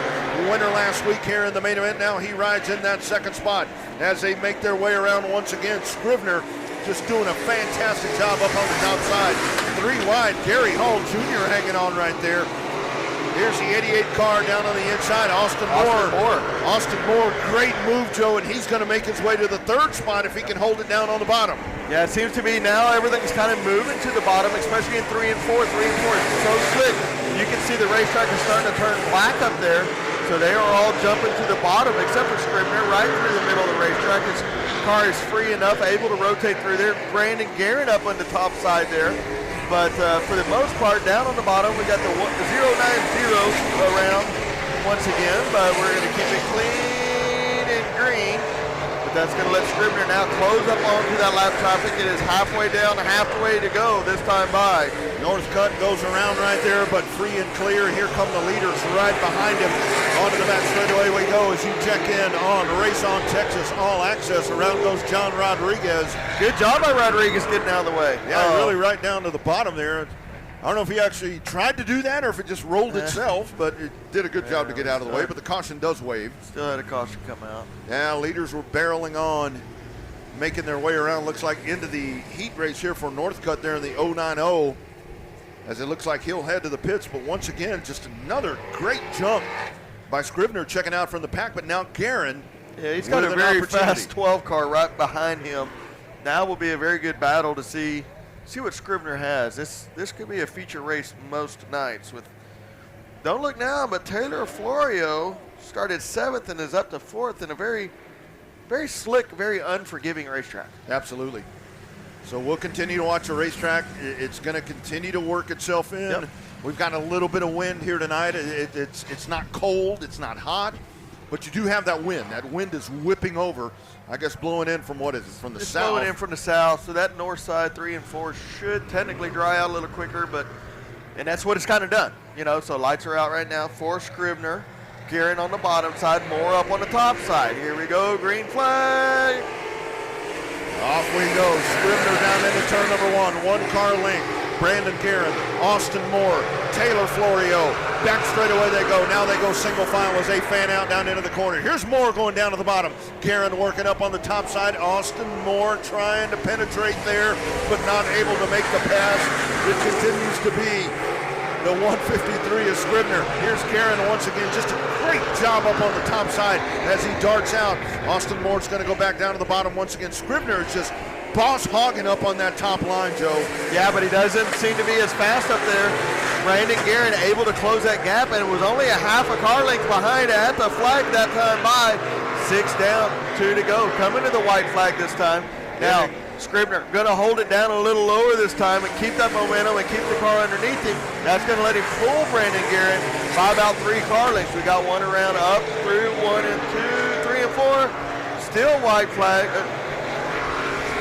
Your heat race number 1 winner is going to be Scribner, followed by Brandon Guerin, to Austin Moore, and then Taylor Florio to round up the top 4. I'll tell you what, that heat race right there, that is setting a very nice tone for what we're going to see tonight in the feature race right there in that main event, 20-lap main event for the IMCA Southern Sport Mods. Guerin, man on a mission right there as he's looking to go back-to-back after winning last week. Scribner's going to be a tough pill to swallow in that 153. Scribner, Guerin, there's going to be a lot of really fast and really good cars, and as the track comes around a little bit, if we can get 1 and 2 to slick off a little more and get a little more consistent, it's got a little moisture in it, it's got a little rough to it, it's got a little cushion to it. It makes it for a racy and I don't know, character. We call it character. Yeah. So yep. Heat race number 2 rolling out, and here are your 2 junior limiteds from last year. Corbin Willett on the pole, and the outside the 91 of Jack Lewis. Inside row number 2, the 7MK of Kyle Wilkins, and the outside, that's Little Nasty We talked about him earlier, the 601 of Trevor Cogburn. Inside, the 65T of Keith Tumlinson. And the outside, the 116 of Damon Hammond, a Wild Child. Inside, the 5X of Dabney. And the outside will be the 9, that's old man Sid the Kid Kiffin. And the shotgun will be the 69S Sonny Wibble. Sid Kiffin probably has more laps around. He has more laps around this track than Willett and Cogburn have been alive. I promise you that much. So this is fun. You got the kiddos up at the front. You got the veterans stacked behind them, and then there's Michael Dabney. So here we go. Green flag in the air right now. Green and going. We're racing with your IMCA Southern Sport Mods. Into turn number 1. Willett down on the bottom. Off they go. Look at that big move up on the top side. It's nasty. It's Cogburn up to the front of the pack. Willett will drop in behind him. Michael Dabney taking a peek down on the bottom as they go 4 wide out of the corner. Cogburn able to hold on, backing off just a little bit. Damon Hammond down on the bottom. In the 116, back straight away they go. Big move down to the bottom, and it's Michael Dabney to the outside, or to the inside of Willett. Now the 19 car down at the bottom, Joe. This is lap number 2 in the books, getting racy all throughout this pack. Back straight away they go. Damon Hammond working in the second spot. Cogburn in the 601. Here comes Michael Dabney down to the bottom, side by side. Hammond right there up on the top side, holding on just that much. Here's the 601 of Cogburn. Cogburn, Dabney down to the bottom. Hammond working down onto the back straightaway. They go a car length. You got a half a car length in between them. Hammond, straight corner entry down to the bottom. He'll go to the apron. Out of corner number 4, side by side. Damon Hammond to the lead in the 116. Here comes Michael Dabney. Cogburn just dominated last week's heat race, and then in the feature race he had a few issues. This time had a little bit of a bobble. That let Hammond get underneath him, and Hammond kind of pushed him up out of the groove a little bit. And now Damon Hammond in the 116, followed by the 601 of Cogburn. Cogburn up on the top side, followed by Dabney in the 9 of Kiffin, I believe that is.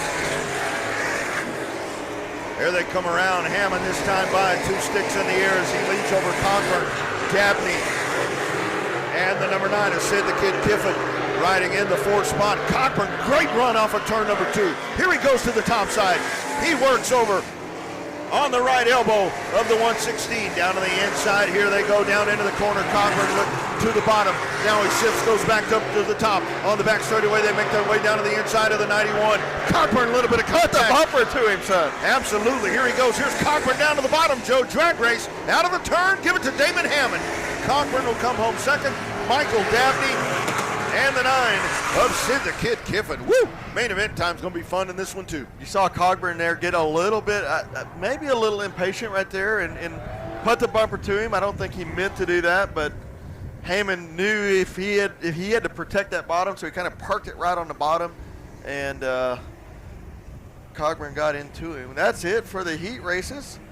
We have a few hot lappers coming up right now. Next week, Rodney, next week is the Outlaw Sprint Cars. All you got to do is put sprint cars out on that marquee. On the marquee. And this it's place is like going to be packed. Yeah.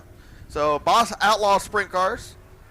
Next Bandits. week. Yeah, the Bandits. Bandit Outlaw Sprint Cars. So, they will be here next week. So, we got one being pushed off here. That is Blake Mallory. I believe he put some extra money up tonight for some of the classes. So, thanks to Blake Mallory and everything they do, and thanks for bringing this out. So next week, 20 plus of these hot rods going around this racetrack, and probably going to have a little more juice in the track for the sprint cars. Yeah. We always put a little more water to it for the sprinters, which I like it when it's like this. Let's slice and dice, slow them down a little bit, let them slide job it and cross over. We're going to race a sprint car versus a Mod Light. Mod Light seems to be gaining on them down the back straightaway. Yeah, they're going to go right by him. Yeah, that's probably not real smart, buddy. Let's just slow it down just a little bit. Step it back just a little bit. Intermission. Look at slide that. job.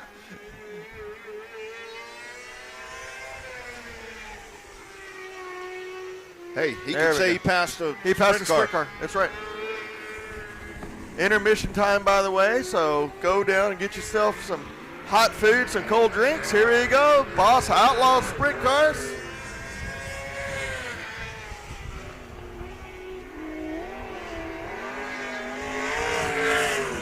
here next week at Heart of Texas Speedway. 8 p.m. start time. Gates at 6.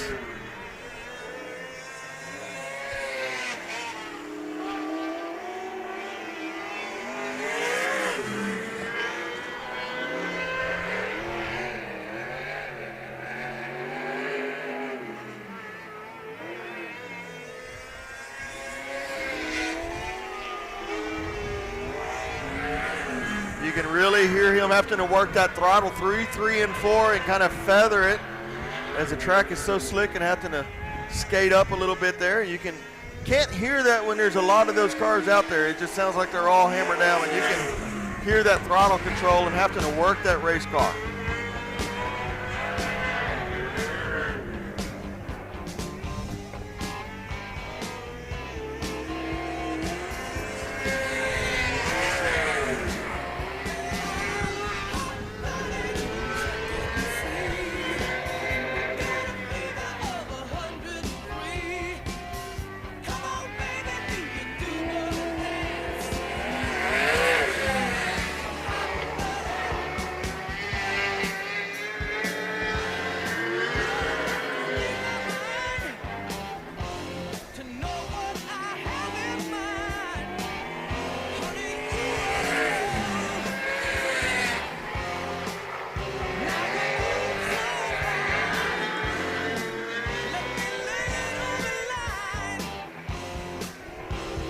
Checkered flags coming out.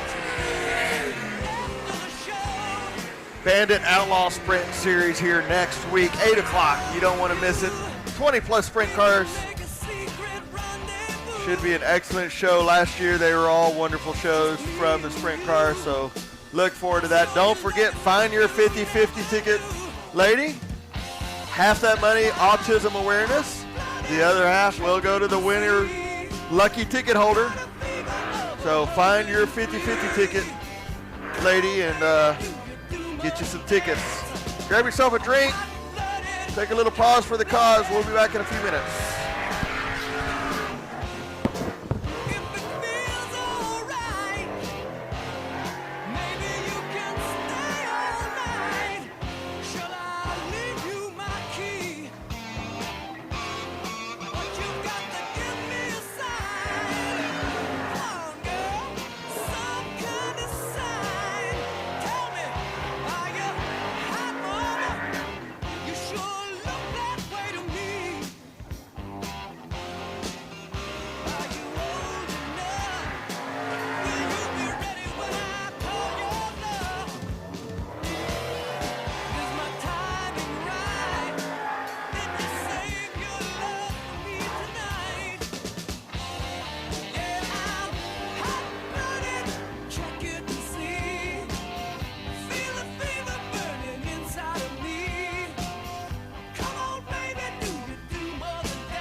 There is your 50-50 tickets right there.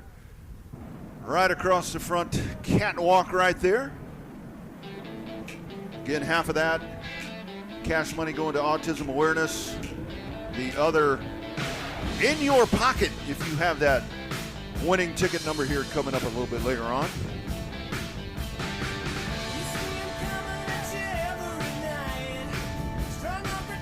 We invite you to like and follow Heart of Texas Speedway on Facebook. Hot Speedway, you get all of your updated racing information right there. And of course, the official website, the online home of the world famous Heart of Texas Speedway. It is hotspeedway.com. Check that out as well. That's your updated point standings, driver information, FAQs, all of that stuff right there at hotspeedway.com. And of course, Race on Texas All Access. If you can't get to the racetrack, $39.99. Choose Heart of Texas Speedway as your favorite racetrack. Half of that money coming right back here to Heart of Texas Speedway. Big thanks to Race on Texas, Chris David, and all the great folks right there with Race on Texas. It's a longtime partnership. You can get racing from all over the state of Texas, Louisiana, all kinds of good stuff. It is raceontexas.com. Check it out. All access. And a reminder, we are here each and every Friday night for Friday Night Lights at Heart of Texas Speedway, where champions race and legends are born. It is Heart of Texas Speedway.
Snow cones there, they're mediums.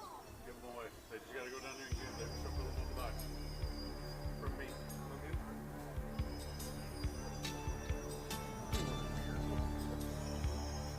I thought you came up to get a beer.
Sometimes I sleep, sometimes it's not for days. The people I meet always go their separate ways. Sometimes you tell the day by the bottle that you drink. Times when you're alone, all you do is think. Couple of notes, friends. Please remember, as the racing feature race action kicks off, we do ask you to stay off of that front retaining fence right there. Please don't stand there when cars are on the racetrack happening. If you would also help us out, just a couple of housekeeping things. If you have some trash, try to find you a trash receptacle and drop that in there. And if you would, if you happen to have rented one of those nice chair backs, if you would, at the end of the night, take that back to the spot where you rented that. Kind of help our personnel. It's a lot that goes into the facility after the show. So if you would help get those dropped back off, we'd be much appreciative here at Heart of Texas Speedway.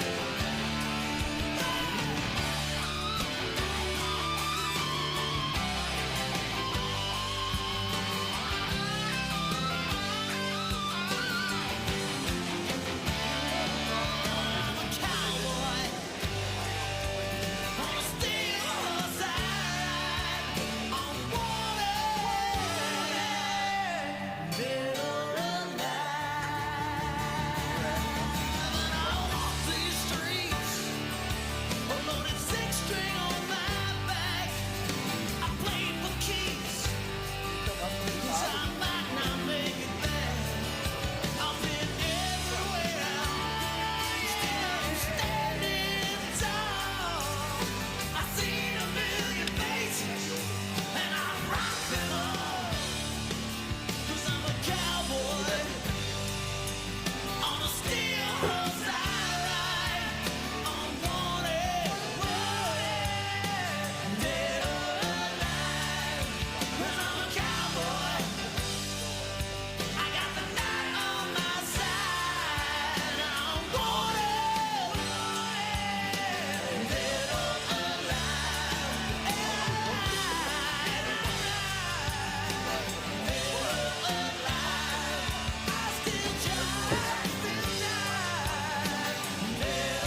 terrible is to announce on Friday night and then announce Saturday and then go sing in choir on Sunday morning. That's right. Singing the gospel. Yeah. Man, now my man right here has some tickets. I know. He is gonna. Yeah. How many tickets do you have there? He's got to win first, second, and third to break even. 100? $100 worth of tickets right there. Wow. If you don't win, it's a damn shame. It's going to take you 45 minutes to go through them to see if you won or lost. That's the way to do it, my man. Yeah, right there. IMCA stock cars should be first. Let's get them lined up. David Sisk, let's go. They're all in sequence? Maybe we're going to race. Maybe we're going to race four-wheelers good. coming out of Fort. Yeah, let's do that right there.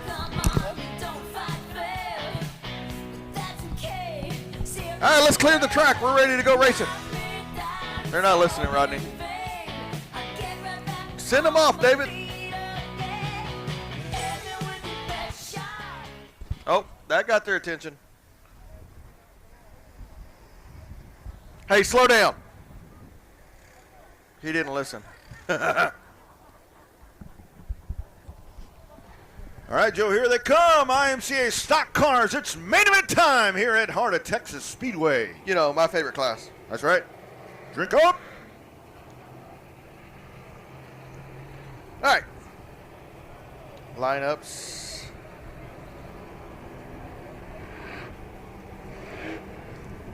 Heat. Wow. It has been a long time. It's been a solid 4 days since I've done this. All right, IMCA stock cars, 8 main rolling out on the racetrack. 114 of Thomas Hall on the pole, and the outside, the 13G of David Good. Inside, row number 2, the 95 of Ronnie Bell, and the outside, the 14 of Joe O'Brien, birthday boy himself. Inside, row number 3, last week's winner, the 3X of Travis Norman, and the outside, Doug Lorenz in a 97. Inside, row number 4, the 5H of Lance Hansen, and the outside, the 11, that's a rookie himself, 11 of Cameron Cook. Inside, row number 5, 116, Damon Hammond picked up a few wins up at Kennedale. Kind of been on the roll, Damon Hammond Wildchild. And the outside, the 9, Jason the Acrobat. Inside, row number 6, M5, Dustin Mooney. And the outside, the 187 of PJ Egberg. Inside, row number 7, a 33M of Mason Daugherty in that sniper speed machine. And the outside, a 94A of Allison Morris in her sniper speed. Dr. what? Dr. Destructo, the 94. Inside, row number 8, the 48R, Raymond McSpadden. And the outside, the monster truck, 84 of Zach Terry. Inside, row number 9, the 38 of Daniel Shipler. And the outside, the 17 of John Friedrich. Inside, row number 10, the 73 of Mark Douglas. And the outside, the 21E, Alan Essenberg. Ronnie Bell Clearing, big sponsor of the racetrack here in the 95. So y'all keep an eye on him. Be sure to give him a holler. You need any mowing, shredding, or clearing of property, Ronnie Bell doing a great job in that operation he's got going there. Fine looking stock car, the 95 machine. Jason Batt rolling out there in his multicolored non-wrapped car. And I like these stock cars, Joe, as they set sail and get ready for 20 laps of action. We saw in the heat races, man, we've got a lot of contenders in this one. This is a strong field of stock cars as we get set to go. As we start our main event action tonight here, Autism Awareness Night here at Heart of Texas Speedway. As we said, for the 50-50 tickets, half of that money going to autism awareness, the other half going to a lucky fan. So see Miss Crystal right down there on the front straightaway.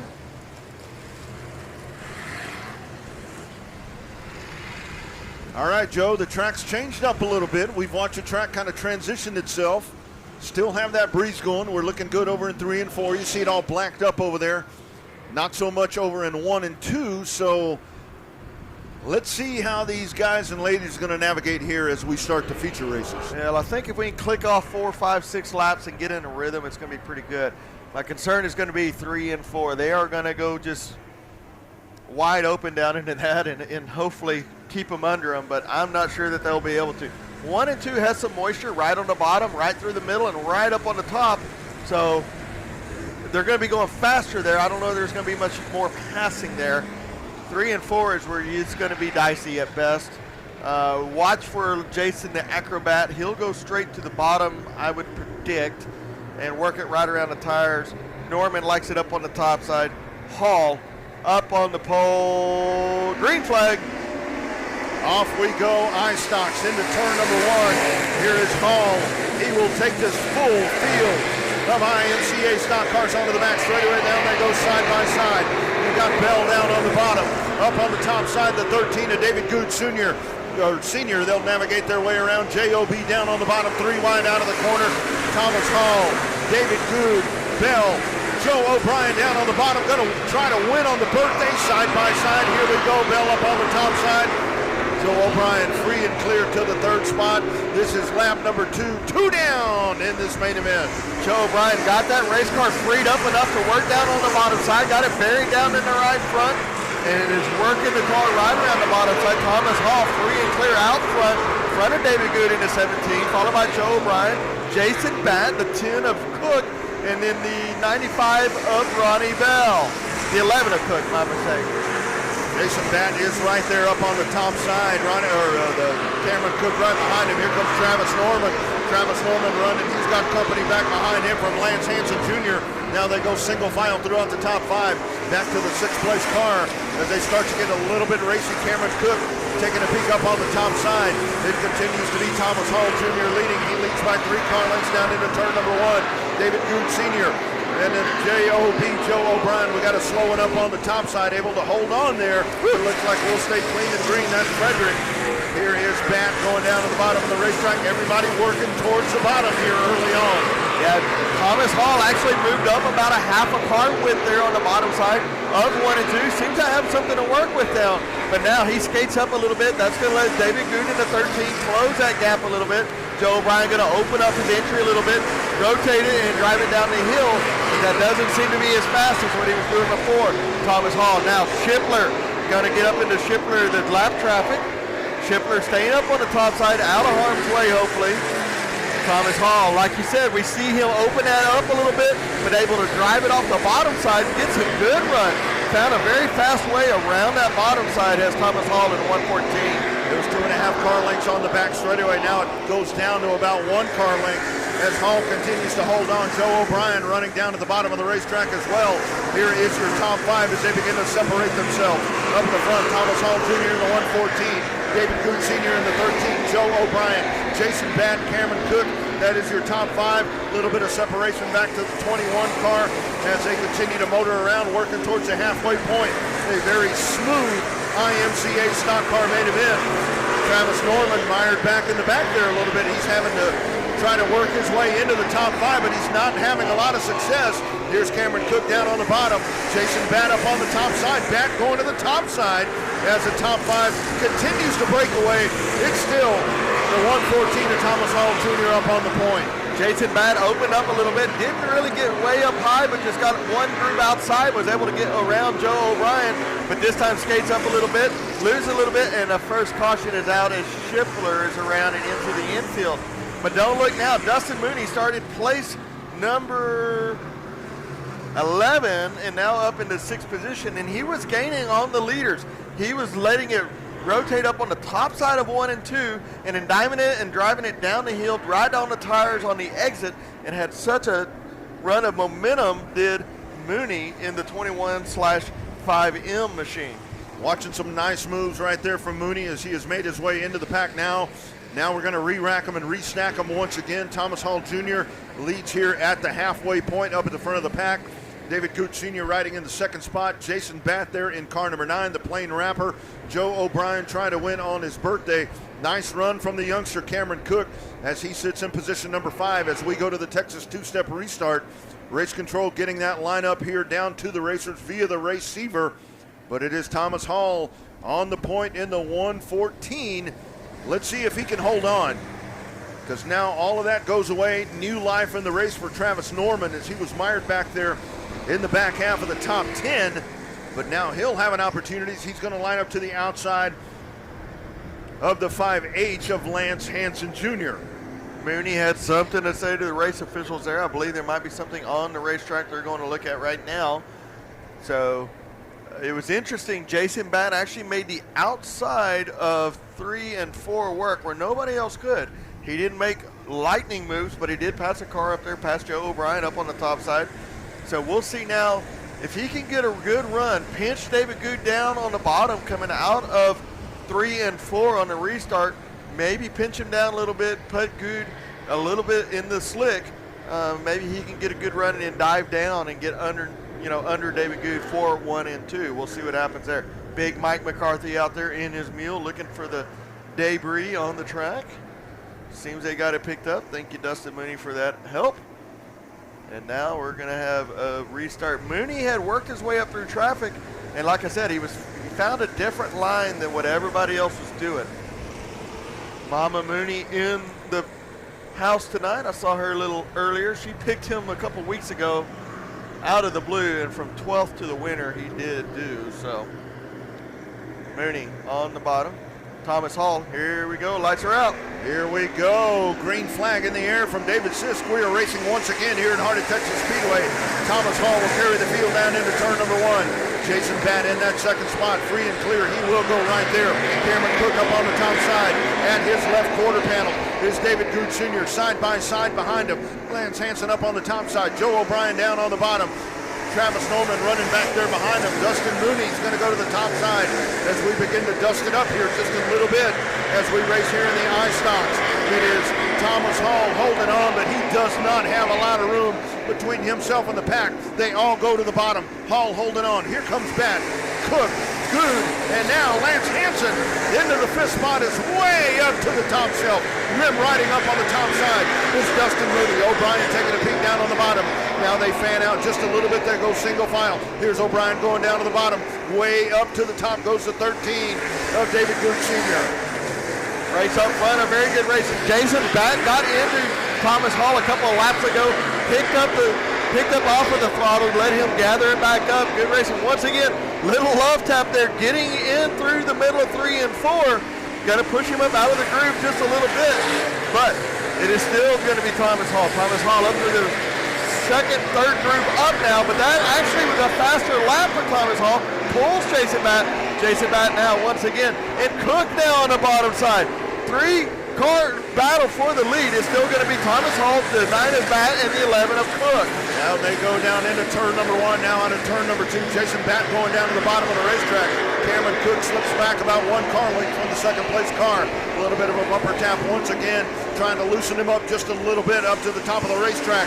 Down to the bottom, here goes Jason Batt, the acrobat down at the bottom of the racetrack. He'll swing it down into the corner, side by side. Drag race down the back straightaway into turn number 3. Batt noses ahead down into the corner. He'll make it stick down at the bottom. Trying to sling it to the bottom side is Thomas Hall Jr., brand new race leader on lap number 17. It's Jason Batt methodically going to the front of the pack, Joe, and there's the acrobat back up the front once again. Schiffler off the top side of 3 and 4, but out of the racing group. We're going to let the cars get by, see if he can get going. No. So Jason Batt methodically worked around Hall, gave him the bumper a little bit, but never spun him, just let him know he was there. And once he got by him, he pulled him by 3 or 4 car lengths. We'll see if Thomas Hall doesn't return that favor right now. Absolutely. I'd be using that same bumper that Mr. Batt used as well, but he's got to catch him first. Just a little bit of a shot right there, a couple of times to let him know he's there. And that second time he's able to power around, and he was actually checking out just a little bit right there. But the car that we need to watch right here, Cameron Cook. Cook out of nowhere. Yeah, he's put that car in a couple of different spots in this race. I say out of nowhere, but he has been fast all year long. Newcomer rookie to the stock cars. So let's see what he can do now up on that. I think that's more of the preferred line right there. Nobody's running it, but that's where Jason Batt made his move. I called it when Good was on the bottom side and Batt was on the top side, and just such a good run right there with the momentum, and got by Good, then got underneath Thomas Hall. So let's see if Cook can work up on the top side. It's all about timing this restart. Lights are going to go out, and remember, they can go whenever they want right now. It is Jason Batt in command as we have 17 laps complete out of 20. 3 laps to go here in your IMCA stock cars. Batt is on the gas. Green flag waves. David Sisk over the field, and Jason Batt brings him around down into turn number 1. Cameron Cook up on the top side. Here's Thomas Hall Jr. down on the bottom. David Good followed by the 5. Up on the top side, the 5H of Lance Hansen Jr. 5 cars right there. Throw a blanket over him. 2 to go. 2 sticks in the air right here for the 9 of Jason Batt as he takes him down into turn number 1, Joe. He's got a good run. Now he's on the bottom. That's where he wants to be. 2 wide, 3 deep behind him, though, between Hall and Cook. Good, Hansen Jr., Mooney, and Joe O'Brien, but the white flag is out for the 9 car. One more time around for Jason Batt. Here's Cameron Cook going down to the bottom. Able to get to the quarter panel. He'll get back in line once again. Side by side, the battle for 3rd. Hansen up on the top side. Here's Thomas Hall out of corner number 4. First main event of the night. IMCA stock cars. Give it to Jason Batt. Cameron Cook, Lance Hansen, Thomas Hall, Dustin Mooney, and the 114 of Joe O'Brien. In the main event action here for the IMCA stock cars. David Good Sr. goes around in turn number 4, not able to hold the line right there, and he goes around. Ends a good run for David Good, but it is Jason Batt. Does not matter the color of the car, and we actually saw Jason Batt working up on the top side, saw him make a move there and make his way, as we talked about, Joe and I, methodically through the field. It was Jason Batt, and now he goes across the scales, and he'll bring it around once again. No stranger to victory lane. He's heading to O'Reilly Auto Parts victory lane here at Heart of Texas Speedway. Joe's going to go down there. We'll have our victory lane interview. Stacy's down there, and she will take those amazing shots. Remember all of those great shots. Southern Sass. Stacy does such a great job for us here at Heart of Texas Speedway, and it is Batt in the plain wrapper. He's got different colors on the race car. When it's all said and done, here he is in victory lane once again. He's going to clamber out of that race car in victory lane after a hard-fought win tonight here at Heart of Texas Speedway. He had some fast ones behind him. Let's head down to victory lane and talk to Joe. Well, before we talk to Jason Batt, we're going to talk to Daphne Batt, driver of the Junior Limited. Daphne, Daphne, I'm right here. Hey, girl. She won't look at me. Daphne, I'm right here. What's your plan? Okay, Jason Batt is out of the race car. Your stock car winner, 9 car.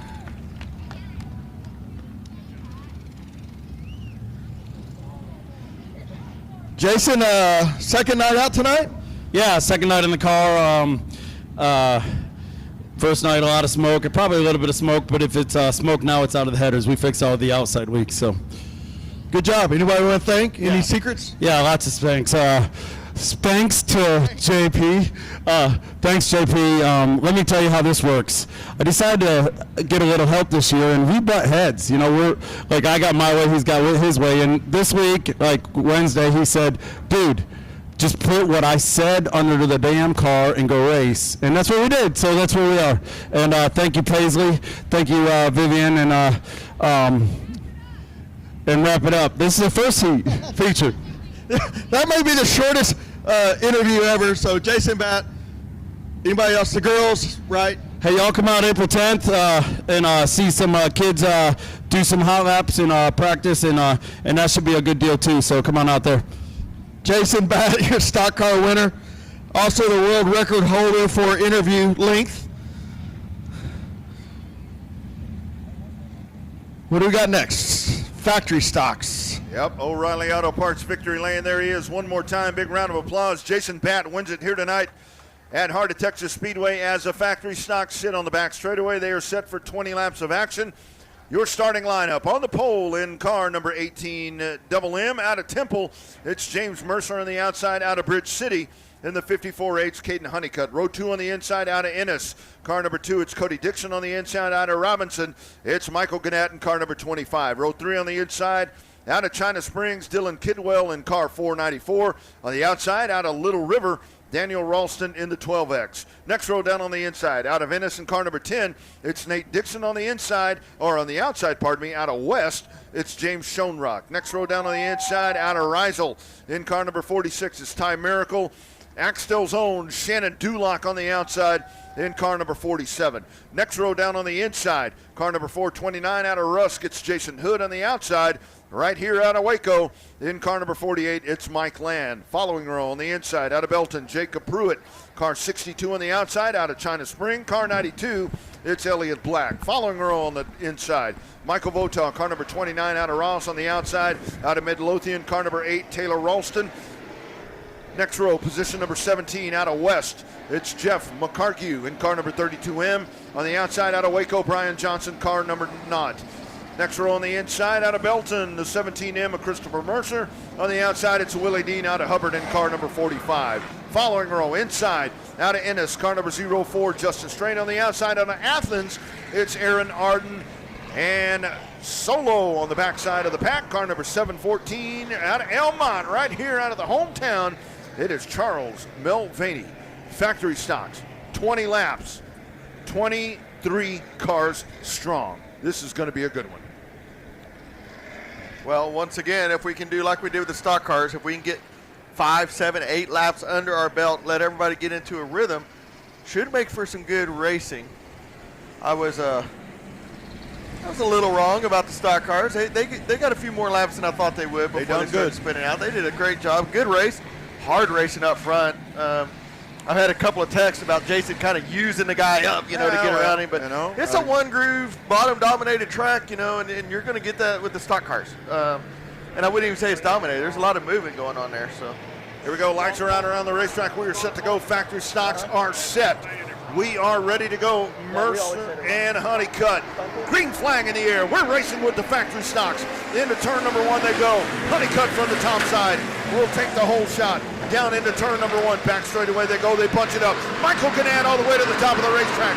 Gannett darts to second. We got a car stopped up at the top of the hill. Daniel Roston in a 12X, but he keeps it going, so we're still green flag. 54 of Caden Honeycutt way out front, followed by the 25 of Michael Gannett. And then on the bottom side is going to be the 2 of Cody Dixon. Caution is out. We got one around on the backside. The 17 car of Mercer. Mercer goes around, and Christopher Mercer spins, and he will be good to go. But a nice hole shot right there from Caden Honeycutt, but just as well, a really nice move. Michael Gannett goes to the top of the racetrack, and he finds himself in the runner-up spot. While we got a quiet moment on the track, last call for 50-50 tickets. We'll be drawing after the next feature, I believe. Last call. Crystal's going to be making one more pass by. Get that 50-50. Half of that money goes to Autism Awareness Night and Month here at Heart of Texas Speedway, and the other half goes to the winning ticket holder.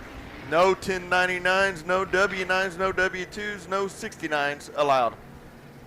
Well, why not the last one?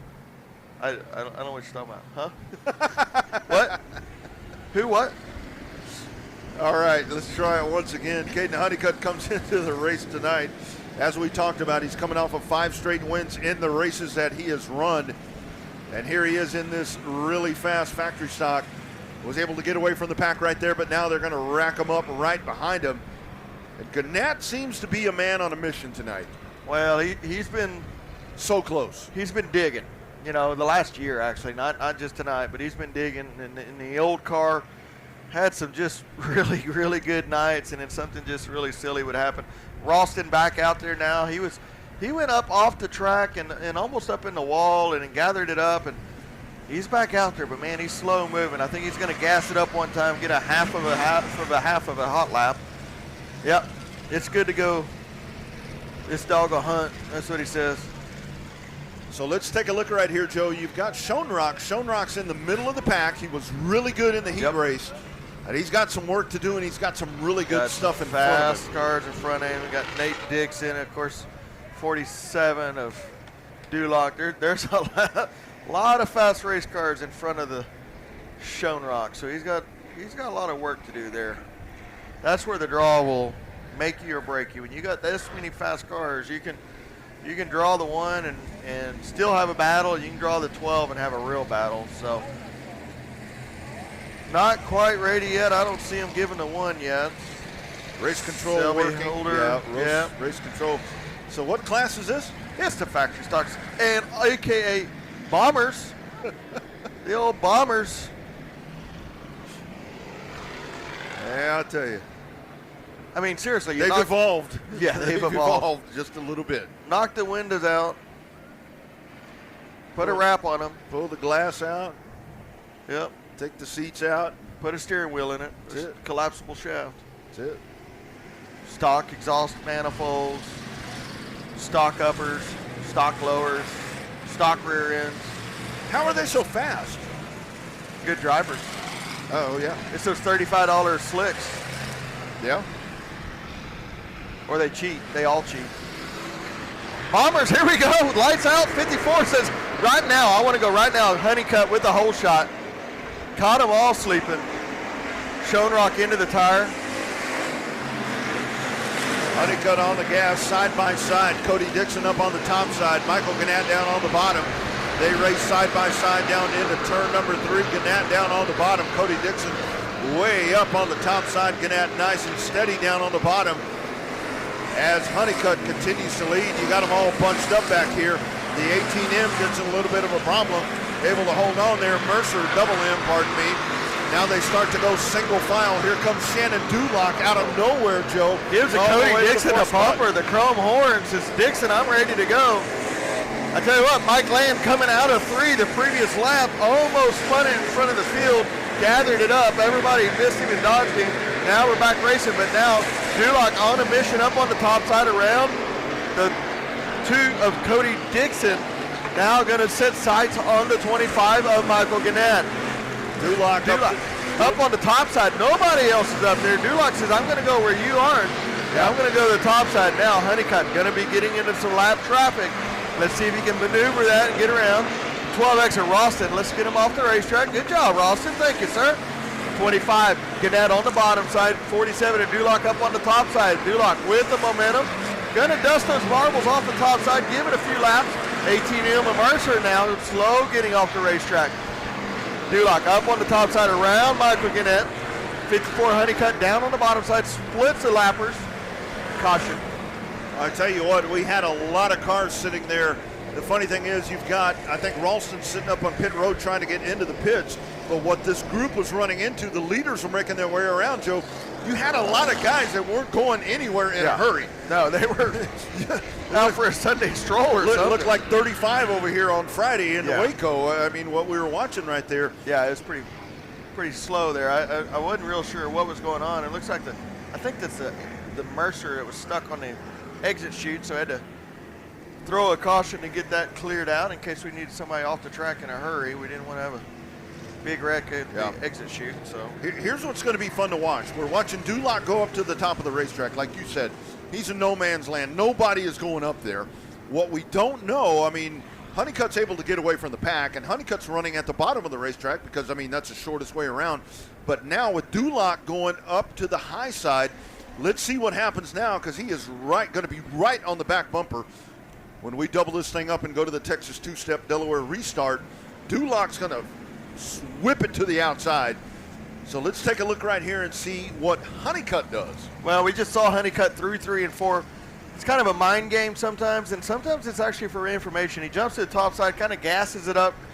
Is there anything up here to work with? You know, I can't take that chance while we're racing, but under caution, under a parade lap, let me jump up to the top side and see if there's anything to work with up there. Maybe a little bit of a mind game. I might jump up here, guys, and maybe just a little information gathering on the part of 54 of Caden Honeycutt. So, lights are out, or they're going to be going out. We're getting one to go. David Sis says everything's lined up well. 15 to go. So we watched the condition of the racetrack. It looks like over on the top side at turns 1 and 2, it looks like maybe still a little, maybe a little moist up there on the top side. There's a little cushion up there, so you can hang that right rear in it. But you can see on the bottom side of 1 and 2, there's a slick spot, and then you see a little line of moisture right there. And if they can hang that right rear in there, it'll let it dig and drive off really well. 3 and 4, that's a different beast. Here we go. Down into the corner on the gas. Caden Honeycutt will diamond that thing down. He goes to the bottom of the racetrack. Green flag in the air. We got 5 laps complete. Gannett down on the bottom. Dulock immediately back up to the top of the racetrack.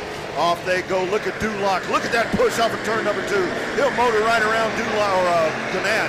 as they go down into corner number 1 or corner number 3. Now they go to the bottom. Duloc straight to the top. Just goes right up to the top of the racetrack. And here's the 54.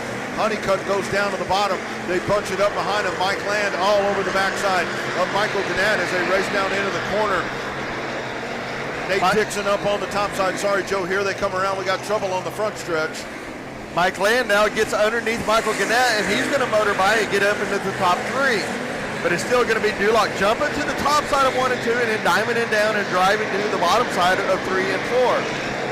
714 Melvini, let's get him off the racetrack. Let's keep him racing. Let's keep it clean and green. 54, Honeycutt, flawless so far now on the bottom side. And now Duloc's going to go to the bottom side of 1 and 2. Watching Duloc work down at the bottom of the racetrack. Mike Land rides in the 3rd spot. Michael Gannett right behind him is Cody Dixon in car number 2. Dixon way down to the bottom. He'll put the pressure on Gannett as they make their way out of turn number 4. You got a pack of cars right there up on the top side. Nate Dixon in car number 10. Cody Dixon in car number 2. Yellow flag waves on the racetrack. Got one turned around in corner number 4. That is right in front of the leaders, and that lead for Honeycutt will evaporate once again, but a nice segment right there for Honeycutt, able to get away as we watch Duloc start to maneuver around the racetrack. Impressive by Honeycutt to be able to pull, of all cars, to be able to pull the 47 by 3, 4, 5 car lengths in clean air, not working through traffic, and to be able to pull the 47 and put that gap in there is a pretty impressive feat that not a lot of guys and gals can do. So see if Honeycutt can keep that momentum together and keep that rhythm down. You see him once again going to the very top of the track. Some people say cool the tires off. Some says he's going to test it out and see if there's anything up there to work with. I don't know. Maybe he just wants to drive and see the views from the top side of 3 and 4. But slowing down is Honeycutt. Yeah, what's up with that? The 54 car dropping back right there. Maybe he says, guys, I'm the leader. Y'all got to stay behind me. Yeah, Duloc and Mike Land go. Maybe a little bit of a mind game there by the 54. That could be. He's the leader. He's like, I set the pace, guys. Y'all don't set it. Y'all don't forget who's leading this thing. Caden Honeycutt, very accomplished young driver right here out of the state of Texas. Really good runs at the Snowball Derby over on the asphalt side. Campaigns on the Cars Tour on the asphalt side. In his spare time, he jumps over here, runs some factory stocks, does some modified racing. This kid right here is the real deal, and we're seeing it right here tonight. As he leads, he'll bunch him up behind him, working towards the halfway point. 9 laps complete out of 20 here in your factory stock main event here at Heart of Texas Speedway tonight, Autism Awareness Night. Mike Land, really good season for that 48 car. That guy has had a good season, not only in the factory but in the street stocks as well. Good to see him running up front. He's a nice guy, a good guy. I've known him for a few years. Good to see the 48 car up, in the top 4 or 5 competitive week in and week out. 54 of Honeycutt now, going to lead him down. Looks like Gannett's going to get a spot back right there. Maybe he wasn't shuffled back. Maybe we go back a lap, so when there's a caution, we go back a lap. So maybe Gannett was in front of Dixon on the last lap. All right, I think we're good now. Lights are out, maybe. Give him one to go, David. You can do it. You can do it. You can do it. There we go. I just need some guy named Brandon to win a race. That's all I need. Here's Honeycutt up on the point. Let's see if he's able to jump out once again. Every start it has been Caden Honeycutt able to get away from the pack. Duloc up on the outside. Mike Land on the inside of row number 2. Michael Gannett sitting right there down on the inside of row number 3. 9 laps complete out of 20. On the gas. Here we go. Green flag in the air. David Siskel waving right now as they make their way around. Mike Land, contact. Around he goes right in front of the pack. Ripped the nose off of that car. Mike Land with a very aggressive move right there at the start. He's off and rolling. And here's Honeycutt. Now Shannon Duloc rides 2.5 car lengths behind. Inauspicious end of the night for Mike Land, just as we talked about him. Announcer's jinx right there, Joe. I'm the worst. I'm the worst announcer ever. I can jinx anybody. Sorry, Mag. My bad, buddy. Here we go into the back straightaway. 2 car lengths for your race leader, Caden Honeycutt. They really bunch it up behind him. Michael Gannett hanging on. Here comes Dixon down on the inside in car number 10 as they race side by side. Hot spot on the racetrack is for 3rd, 4th, 5th, and 6th. Here's Cody Dixon up to the top side. Gannett with a good push.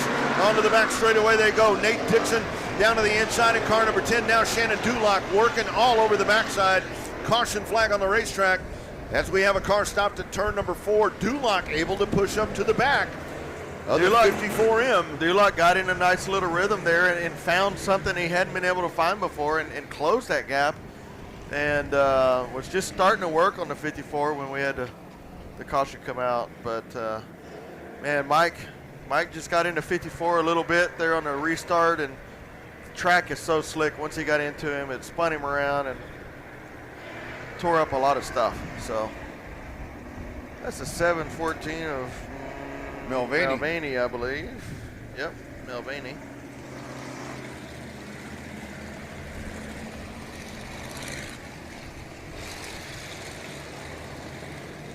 Honeycutt stopping on the front straightaway. I don't know if he had some debris to tell him about, or if he was saying, hey, stop those guys from running into me. Tell them to back off. Tell them to back off. I need to win this race, guys. I got money to win. I got tens of dollars to take home. Honeycutt back up to the front. Dulock rides in the second spot. Gannett, the 10 of Dixon. 494 of Dylan Kidwell. Cody Dixon, car number 2. Schoenrock has slowly worked his way up to 7th. He started 9th, I believe, and got to 7th, or 8th and started to 7th. So he needs to be a 60-lap race. Here we go. Lights are out. Lights are out around the speedway. Here is Honeycutt. He's going to drag him a little deeper this time. Green flag in the air. We are racing once again here at Heart of Texas Speedway. Dulock way up to the top. Wow. Here's a 10 of Nate Dixon going down at the bottom. Dixon going to try to work down at the bottom. But Dulock, just a great push up on the top side. He'll continue to hold on to the second spot. 1 car length behind Caden Honeycutt. Honeycutt working down at the bottom of the racetrack. Dulock's going to slide up to the top side. Into turn number 1. Nate Dixon is right there. Dixon's going to try to work down at the bottom. He's fishing down at the bottom. He's trying to bottom feed right there. Now Dulock goes to the bottom of the racetrack, almost up to the back bumper. Here they come around. This is lap number 13. Honeycutt holding on. Honeycutt with a good lead right there. Michael Gannett tried the top side of 3 and 4, and he pretty quick went from 3rd to about 7th. Schoenrock now up in the top 4 down the back straightaway. Don't rule out Schoenrock now getting up in the top 4, but it's still going to be the 54 of Caden Honeycutt, followed by the 47 of Dulock. Dulock up on the top side of 1 and 2 down the back straightaway. Going to close the gap getting into 3 and 4, but they're all going to dive to the very bottom of 3 and 4. That's the only place the cars work. Honeycutt now lets it drift up and actually opens the door a little bit right there if Dulock was there to take advantage of it, but it was not. But Dulock now up on the top side, a good amount of momentum, now going to dive to the bottom. Hope that Honeycutt will open that door again. Let's see if Honeycutt closes it this time. Not this time. He's not going to leave it open. Dylan Kidwell runs out the top 5. Here's Dulock going up to the top of the racetrack once again. We are inside 5 laps to go. This is lap number 17 that they work. Shannon Dulock inching up to the back bumper right here of Caden Honeycutt out of turn number 4. Dulock, nice straight entry out of turn number 4. Right up to the back bumper. He'll go to the top side. Top shelf. Down on the bottom's Honeycutt. Dulock trying to get the run off in turn number 2. He'll get it back in line once again, and they will work down into turn number 3. Here's Caden Honeycutt. Dulock in line behind him. 2 sticks in the air. 2 more times around, Joe. Dulock all over the back bumper of Caden Honeycutt. The last 2 laps ago, Dulock had a heck of a run off the top side. I thought he was going to try to drive it down and take that bottom line away, but he chose not to. Probably would have wrecked them both. And white flag is out this time by for Caden Honeycutt. 1 more time around, down into the corner they go. Dulock's going to go up to the top side once again. He'll get a good push off of the corner. He's going to go down to the bottom. The bonsai move down to the bottom at the door. Here they come around. Contact out of turn number 4. Dulock will power it down at the line. Give it to Caden Honeycutt. Caden Honeycutt able to hold off the advance right there. That is a perfect racing move from Shannon Dulock. Dulock drives in, sticks him right in the door, but a good job. Didn't turn him. Did not turn him. He could have stayed in the gas and turned him, but he didn't turn him. But whew, that could have gotten real ugly real fast, too. He gave him just a nudge to get him out of shape, but not enough to turn him. And Honeycutt is your winner. Caden Honeycutt wins it here in the factory stocks as he holds off the advances right there of the car number 47. Shannon Dulock doing a nice job getting up to the front of the pack. Dulock with that last bonsai move, didn't bonsai it quite as much as he could have. You got that mutual respect right there between the youngster and the veteran driver when it's all said and done. O'Reilly Auto Parts Victory Lane, and it is Caden Honeycutt once again that parks it in Victory Lane here at Heart of Texas Speedway. No stranger to Victory Lane here at Hot, and he does it in grand fashion, able to hold off the veteran in Shannon Dulock. Great points night for Shannon Dulock, not able to back up the back-to-back win as we get ready to head down to Victory Circle. This is going to be a happy Victory Lane as Honeycutt able to win it here over Dulock. Let's head down to Joe for our Victory Lane interview. He's thinking about getting out of the race car. He's talking about getting out of the race car. Your factory stock winner, the 54H, Caden Honeycutt. Dulock. Little dicey there at the end, buddy. Yeah, it was, I don't know, I get hit twice last time. I don't know what the deal is. I guess you can't beat them, wreck them, so. It's all right. I'll go tomorrow, and I'll go race Kennedale and have fun with the rest of the family and head back up and head home. It was a fun race. Excellent job. Just lights out on the rail and no mistakes. So good job. Anybody want to thank tonight, buddy? I just want to thank Melvin Kim, Kim Motorsports. I appreciate him letting me drive this race car. It's one awesome race car. Also, my mom and dad sacrificed everything for me, both sides of racing. My supporters, my girlfriend, Hope, Jonathan, Matt, for working so hard on the car today. Appreciate their help this weekend, and we'll head out tomorrow. Well, good job. Thanks for being here tonight. Nice job tonight, buddy. Big finish, a little bit of excitement there in Victory Lane as it is Honeycutt.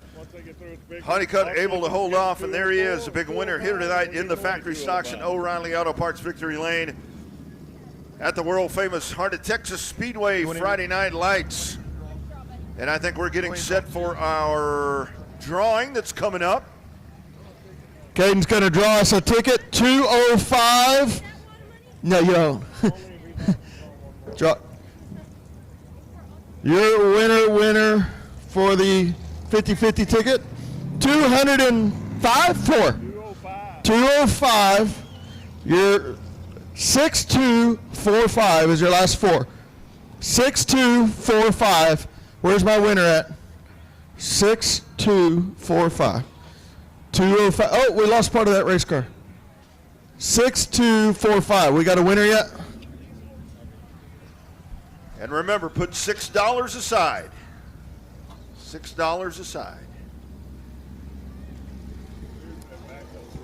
Looking for 6245, the winner of the 50-50. Remember, half of that going to autism awareness. You coming up here, buddy? And I think we have a winner right here across the front stretch, Joe, or right across the front railing there. 6245. 6245. 205 bucks. All right, thank you. Thanks, buddy. Half of that to autism awareness.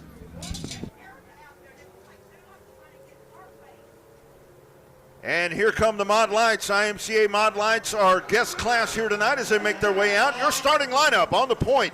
All the way out of Bakersfield, California, car number 11, it's Zach Forster. On the outside, out of Pasadena, car number 74, it's Mark Asher. Row 2 on the inside, car 61, Jason Bennett. On the outside, out of Malakoff. In the 14, it's Mark Williams. Row 3 down on the inside, out of Highlands, Josh Salsa. On the outside, out of Burleson, Chance Hull.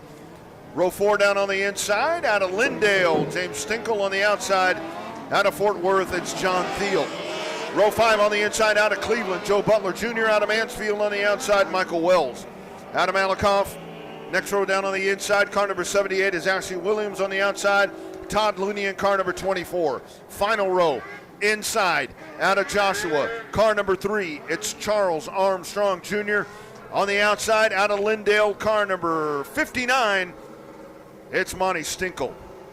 20-lap main event coming up for your Mod Lights as we roll along here at Heart of Texas Speedway Autism Awareness Night here at the racetrack. I think it's Stunkel. Is it Stunkel? I think so. We were Okay. corrected, I believe. Oh, okay. Stunkel. I tell you what, you say Stinkle, I'll say Stunkel. We'll probably both be wrong, but That's they can right. be mad at both of us. That's right. We'll do it right. We'll do it Yeah. right. Just dock our pay. Hey, man, lights are out. We're ready to go. Wow. Here they come around. Here's Forrester. Green and going. We're racing Mod Lights. Whole shot move down into turn number 1. Forrester working down on the bottom. 74 of Asher up on the top side. Asher's going to flirt up, trying to find a spot up there. You got him 4 wide down into the corner. And here they come around. The 11 car of Forster able to hold on here for lap number 1. Asher's working up on the top side, 3 wide down into the corner. Nice move down to the inside. Josh Salsa in the 121. The 121 will now go to the 4th spot. The 17 car of Chance Hull. We saw a great run in the heat race. He runs in the 3rd spot. Into turn number 1 they go. Asher goes to the top side, a little bit of a bobble right there, Forster, and that opens up the door. Here's Asher up on the top side, Joe. Asher working up way on the top side. He'll try to sling it down to the bottom. It continues to be Forster in car number 11. Forster's having a little bit of trouble getting through 1 and 2. We got a little melee down in 3 and 4. We're going to keep them going green and clean. But Forster's having a little bit of trouble through 1 and 2, and it's letting him bobble a little bit. That's letting Mark Asher close it up. But then down through 3 and 4, Forster is lights out, and there is no competition there. Now, up on the top side will be Asher going to try. Oh, Asher! Oh, no. Oh, no. That takes out Chance Hall in the 17. Oh, man, 2 big contenders going out of the race right there. As Asher goes around there, you see all the fluid right there as the contact was made. You can follow that all the way right up to the bottom. Underneath the Chance Hull car, you've got something broken under there. Maybe Major. a radiator, may have broken something in the steering components. Probably all of the above, actually, with that contact. Hole out of the race car, so that's good news. Asher just got in a little hot, half spun it, and Hull had absolutely nowhere to go, and felt like a TikTok video. Oh no, oh no, oh no, no, no, no, no. I watch too much TikToks, I think. I'll tell you what a pace they're putting on right here with Forster. And you want to talk about a long tow award out of Bakersfield, California. Wow, that's where Buck Owens and Dwight Yoakam are from. Is that west? That's west, right? Yes. Okay, is it west of, I don't know, say Kerrville? Yeah, a little bit. Okay. How about like El Paso? Just on the other side of Amarillo, I think it is. Okay. Yeah, that's too far west. That's like if they're north of Hillsboro. That's too far north. They're Yankees. That's right. So here we go. The 17 car will get the attention there. Definitely from need a hook. towing. We're definitely going to need a hook there. Hard hit for those little cars. Just nowhere to go for Chance Hull. And it happens so fast. And so early on, Joe, what we're watching with this race, so we watch with the big cars do what they do, but these cars gravitating down to the bottom. And again, you've got a lot of grip down at the bottom.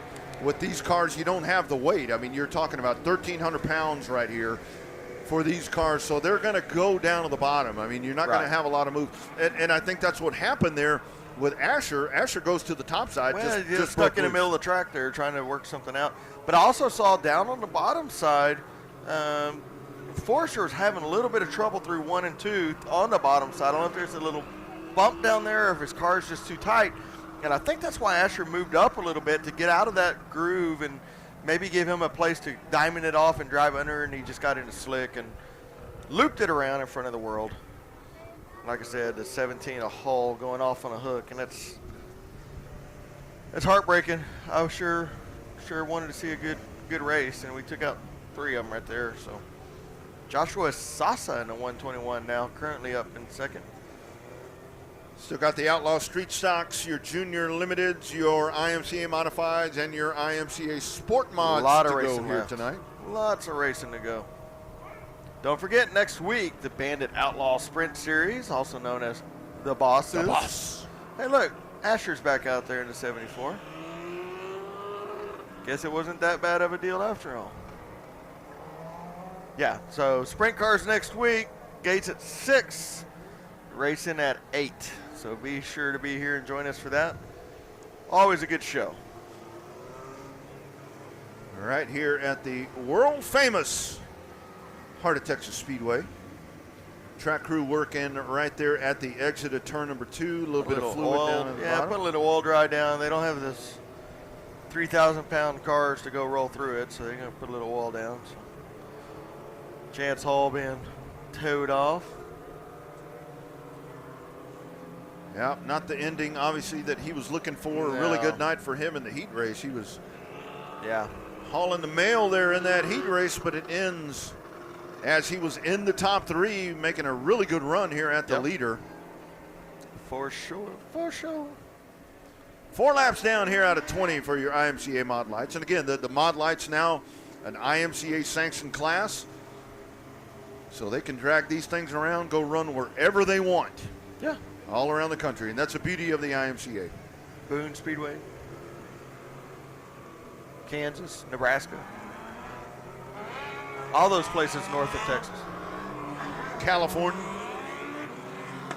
Is that still in the United States? Barely. Barely. Can we vote it out? Can we vote it off the island? Can we vote it off the North American island? Maybe. People say it's going to fall off. You are the biggest loser. At some point. Showing them one right here as they make their way around. Sasa, you got to be behind 11. You cannot be up even with him at the restart. Yeah, we do the Waco restart here. You got to get behind him. Oh, he says I want the bottom. Yeah, I'll just go to the bottom. Okay, guys. Good job. Here we go. It's Forster. Back straightaway. On the point. Flash that light. What out? David Sis says, enough yellows. Let's go. Here we go. Making their way down into turn number 3. Green flag displayed, and we are racing once again here at Heart of Texas Speedway. Fantastic start once again for Forster as he goes down to the bottom of the racetrack. Salsa, he'll hiccup there just a little bit, but he'll hold on to the second spot as they go side by side back for the 4th spot as they make their way around once again. Forster continuing to lead this main event here for your IMCA mod lights. Everybody goes down to the bottom of the racetrack once again. You see them, Joe. Anybody that tries to get out of the bottom groove, there's a little rough spot right there coming out of 2, about a half a groove up, and if they get up into that, it really upsets these little cars. So everybody right down on the bottom of the racetrack and working their way through and down the back straightaway. Is still a Forester now by a half a straightaway lead over the rest of the field. Continuing to hold on there over Salsa in the 121. Your 3rd place car trying to stay in the sights right there as they begin to gather it up back there behind him. Here's the 74 car, Mark Asher. After that incident, we're halfway home this time by, so this is a 15-lap main event. So we're watching the 74. We got one around in turn number 4, able to continue to roll. But Asher doing a really good job here to make his way back. Apparently, whatever happened to that race car has not affected the performance. Back up in the top 5. Yeah, sitting in the top 5. So here he is going down to the bottom, trying to go down to the inside of the car number 9 of John Thiel. But your leader continues to be up at the front of the pack, Zach Forster, as this is lap number 10. 5 to go this time by for your race leader, car number 11 out of Bakersfield, California.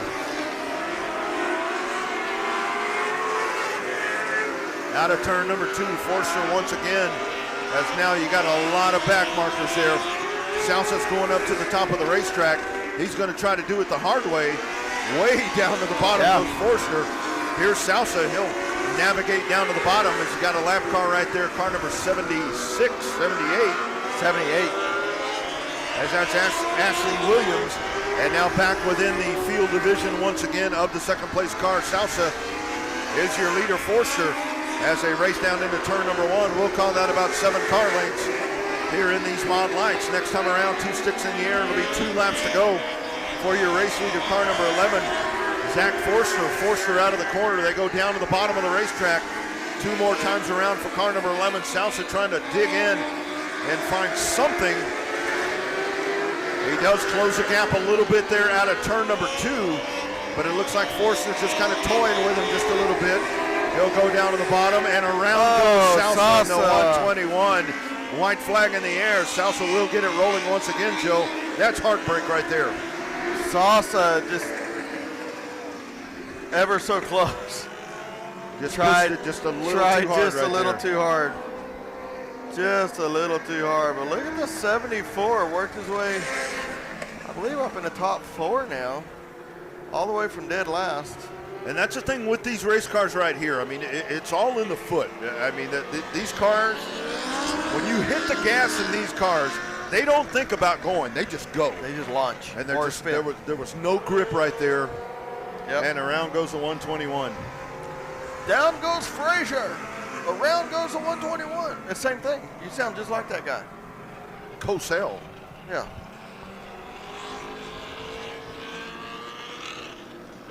Outlaw Street Stocks coming up next. Zach Forster, your race leader in car number 11. He is led from the drop of the green. Where do you think Asher finishes up? He's currently running 4th. He's probably going to end up 2nd. He's got Bennett right there. He's going to start on the inside. 74 car has been one that he's gone to the top. He's gone where they weren't, is what he's done. Exactly. Just to get by him. So, like Bennett, I said, Bennett down on the inside of row number 2. As they make their way around, looks like we'll show him one this time. Showing him one this time, David Sisk up in the birdcage. Looks like the lineup is good, so here they come.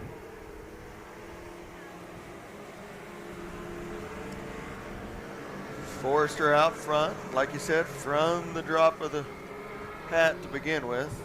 But he hasn't, his car's a couple times bobbled through 1 and 2, and that's where Asher was trying to make a move earlier and then just looped it around there. So Asher patiently worked his way back up, lights are out, and green flag. Dial up on the outside of row number 2. He loses a grip, green flag in the air, down they go into turn number 1. Bennett rides in the 2nd spot. Here's Asher. Asher darts down to the inside, able to make the pass on Thiel. Here he goes to the top side. Bennett down on the bottom, white flag in the air. One more time around for your race leader, Forster. He leads by half a straightaway. Here's Asher to the 2nd spot. Asher up on the top side. 2nd place car, Bennett. Bennett down on the bottom. Asher to the runner-up spot. Asher will dig it down to the bottom. He's going to run out of time, but what a run. Forster's going to win. Checkered flag in the air. Asher comes home 2nd, followed by the 9 of Thiel, and Bennett will come home 4th. What a drive by Asher. Asher has a little bit of trouble early on in the race running in that top 3, but he's able to dig his way back in. But he just runs out of time as Zach Forster runs away with this one. He timed every restart, able to check out from the pack. And he will park it in O'Reilly Auto Parts Victory Lane here tonight at Heart of Texas Speedway. In your mod lights, Zach Forster, your race winner out of Bakersfield, California, winning here tonight in Waco, Texas, in El Mott, as he will bring it around for the Victory Lane celebration. Second place car, car number 74 of Mark Asher.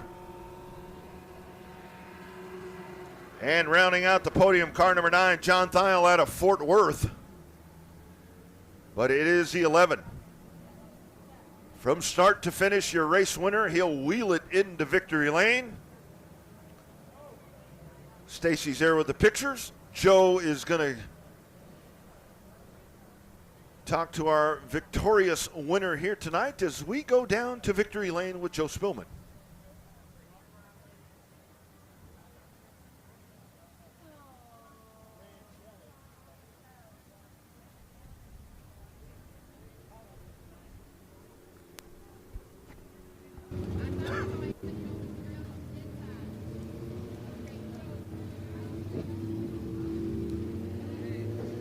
Rodney, leave it to me. I took the window net now, not remembering to have a roof hatch. So now the guy's got to reassemble his car when he gets back to the pits.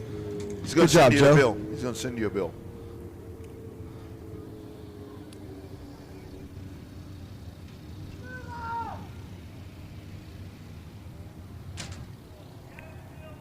Climbing out of his mod light. That's a big old boy in that little bitty car. Holy moly. That's a big old boy. Zach, good job, buddy. You really from California all the way? Yeah, we travel a lot. I actually have a goat farm right in Lott, Texas, so I happen to be here, and I got a lot of people to thank. First, the fans, thanks for coming out. Without you guys, we can't do this. Second of all, Yoshimura, they've been on board for a long time. Power plants, everything they do for me. Thank you, Don. Joel, thank you for letting me drive your car. Mom, Dad, Grandma, Grandpa. Passmore Farms for sponsoring to haul this thing. Troy and Barb, they hauled this thing from Iowa for me to come race here and tomorrow.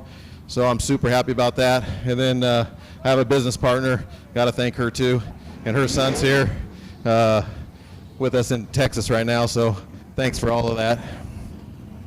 Zach, appreciate you being here tonight. Put on a heck of a show. And good luck wherever you're going to race the rest of the week. And thanks for being here, buddy. All right, I got to thank my family back home in California. I love you guys. And then Corey Babbitt for helping me set this thing up. Thank you, guys. Good job, buddy.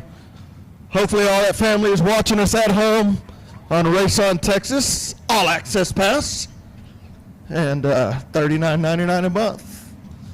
Got a Bandit Outlaw sprint car out there going to make a few laps, I'm assuming. They will be here next Friday night, the Bandit Outlaw Sprint Car Series, the Boss Series, right here at Heart of Texas Speedway under the Friday night lights.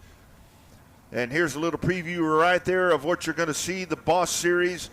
Always one of the favorites right here. All like we talked about, Joe and I said, all you have to do is you put on that marquee, sprint cars out there, and that will bring the folks. Always a great show in the Bandit Outlaw Sprint Car Series, traveling all around the state of Texas. They put on great shows, and they will entertain you 20 cars plus with these wing sprint cars here at Heart of Texas Speedway next Friday night. The Bandits coming to town, and here's a little preview right here of one of them rolling out on the racetrack right now.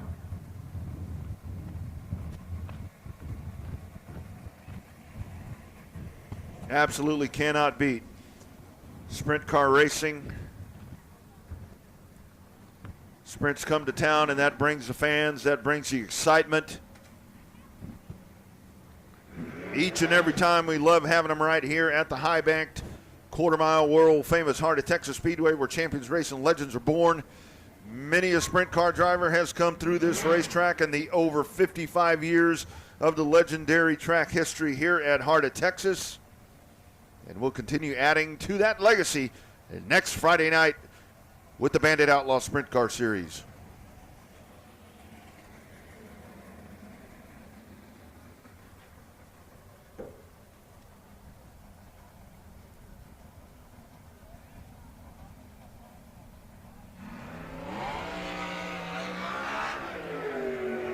This car, once again, this is Blake Mallory. Blake Mallory out on the racetrack.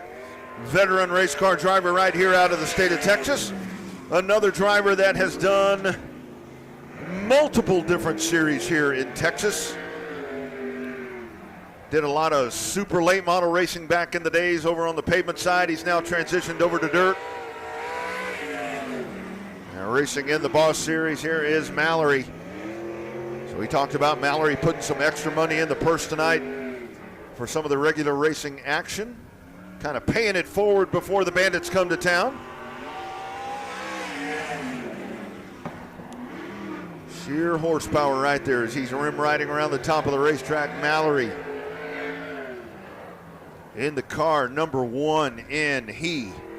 And 20 plus right here next Friday night at Heart of Texas Speedway for Friday Night Lights.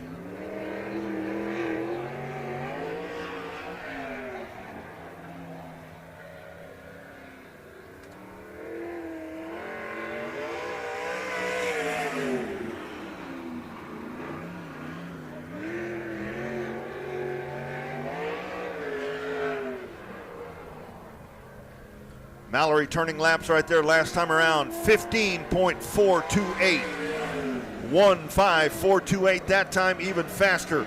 15187, 15.187 navigating here around the quarter mile high banked heart of Texas Speedway. Here's Mallory this time around. Let's check the lap time. Even quicker down into the 14-second bracket. 14.935, 14935 that time around for Blake Mallory in his sprint car. And once again, next Friday night right here at Heart of Texas Speedway. Doors at 6. We fire off at 8 o'clock. The Bandit Outlaw Sprint Car Series makes their way to Heart of Texas Speedway for their first appearance of 2022. Onto the racetrack, here come your Outlaw Street Stocks. Onto the racetrack.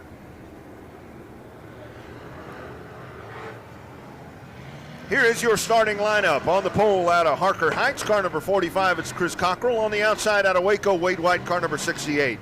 Row 2 down on the inside, car number 13, Benji Kirkpatrick. On the outside, car 22 of Eddie Thompson. Row 3 on the inside, out of Bellmead, Jeff Williams at 225. On the outside, car number 10, Brian Harcrow. Trey Votaw, car number 716. Inside of the following row, out of Galinda, and car number 18K is Tommy Honey. Out of Waxahachie in the 9G, it is Drew Garcia on the outside. Out of Elmont, the 714, Charles Mulvaney. Out of Nolanville in the X, it's Gage Fuller. On the outside, out of Little River in the 2C, it's Justin Gross. Next row, out of Waco, Mike Land on the outside. Out of Waco, the 37X, Erica Bates. Following row on the inside, out of Waco, it's Barry Gaston and car number 8. On the outside in the 07JD, it's Joe Morales out of Dallas, Texas. Following row, Joe Williams out of Waco in the 32. On the outside, Cody Daniel in the 76S. He will not be in the race. He had some motor problems. Shotgun on the field out of Bellmead. It's Billy Williams in the 128. Here we go. 20 laps for the Outlaw Street Stocks. Bring all you got and hope you brought enough. Street Stocks. Lights are out. We are going green flag racing this time by 45 Cockrell. Wade White up on the front row. Benji Kirkpatrick jumps to the bottom side, gets by Cockrell at the flag stand. Wade White now up on the top side through the middle of 1 and 2. Down on the bottom side, Benji Kirkpatrick got a good drive off, but Wade White has too much momentum up on the top side. Wade White through the middle of 3 and 4. Benji Kirkpatrick down on the very bottom of the racetrack. Going to let it drift up a little bit, but Wade White still going to have your lead. 1 lap down, 19 laps to go in this 20-lap feature race. Benji Kirkpatrick down on the bottom side underneath Wade White. Wade White still working through the middle of the racetrack. Actually, both drivers letting it roll and rotate up through the middle of the track a little more than you would expect. Down into 1 and 2. Benji Kirkpatrick down on the very bottom side. Wade White up through the middle of the racetrack, followed by the 716 of Trey Votaw. Votaw followed by Tommy Honey, and then Jeff Williams rounds out your top 5. Benji Kirkpatrick and Wade White will still drag race down the front straightaway. Give it still to Wade White in the 68 machine.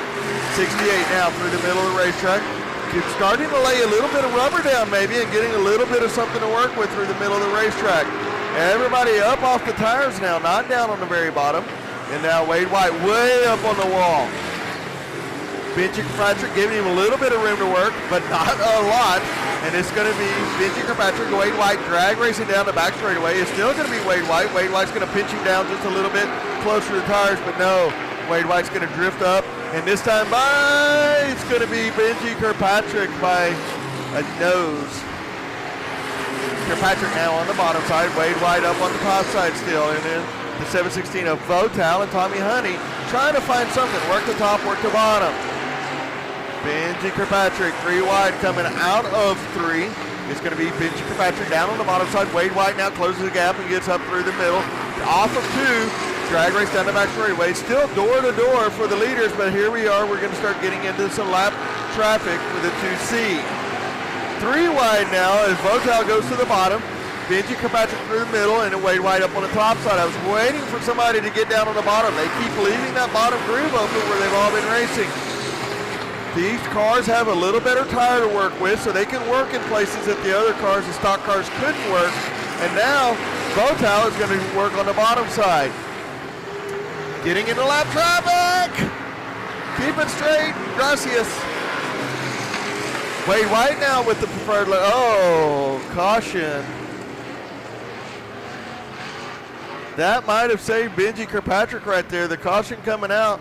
Wade White had the preferred line. The 2C was right in the way, and Benji Kirkpatrick could not get by him there. Wade White had the preferred line. Wade did not want to see that caution. That was maybe his chance to get back by him, the 2C.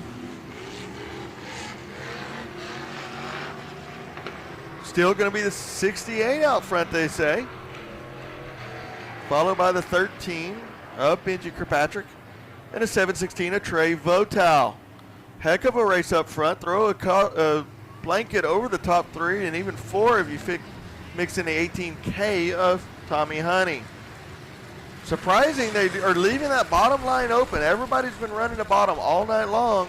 And Benji Kirkpatrick and Wade White both leaving that middle, or running the middle and the top and leaving that bottom line open. And then Votal did finally take that advantage and made it a three-horse race.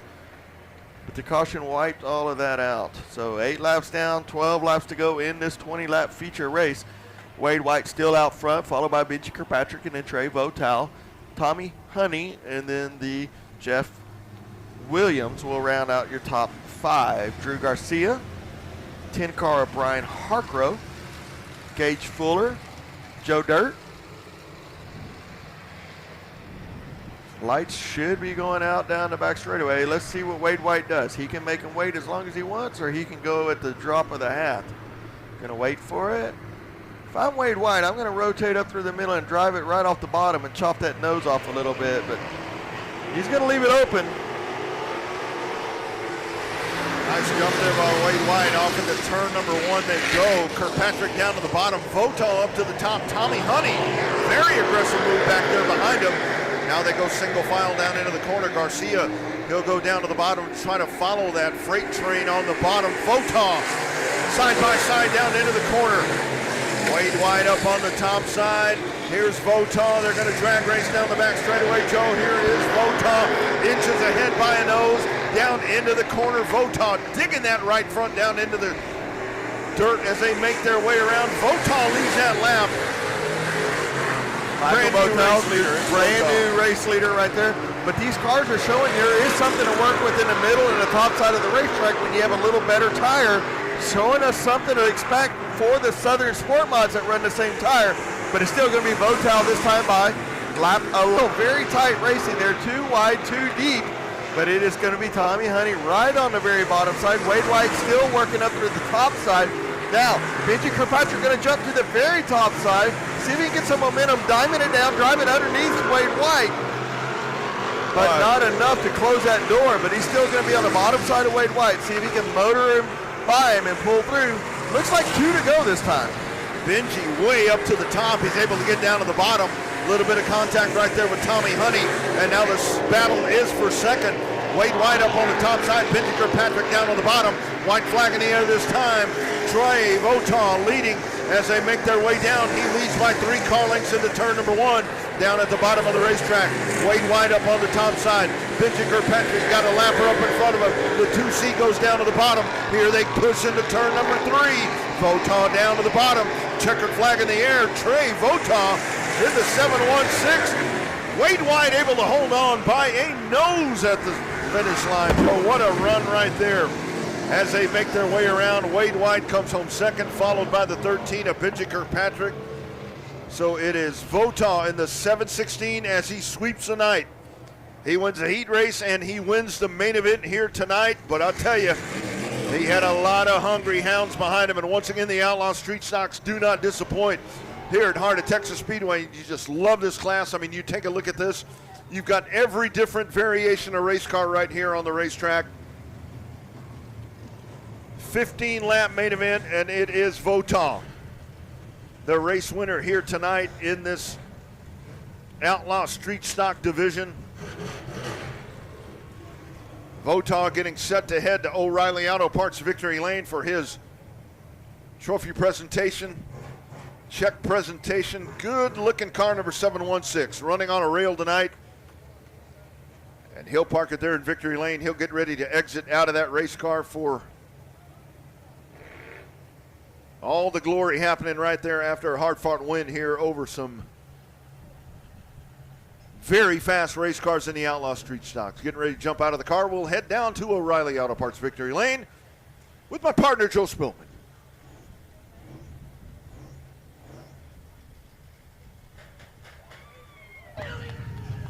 Outlaw Street Stock winner Troy Votel in the car. Y'all give it up. Of the night right there, kiddo. Trey, you got that little B&B on the rail, don't you? Man, I've been trying to come down here and talk to you all year. I got to dedicate this win to my wife and my son. We missed opening night because he was born, and man, I've been trying real hard. I've been real close. I got to thank Charles Mulvaney for giving me this ride. I got to thank Zane, my dad. I really got to thank my wife for letting me still come out here and race because I know she's going through it, taking care of that baby. I'm sure I'm forgetting people. Just everybody that helps me, man.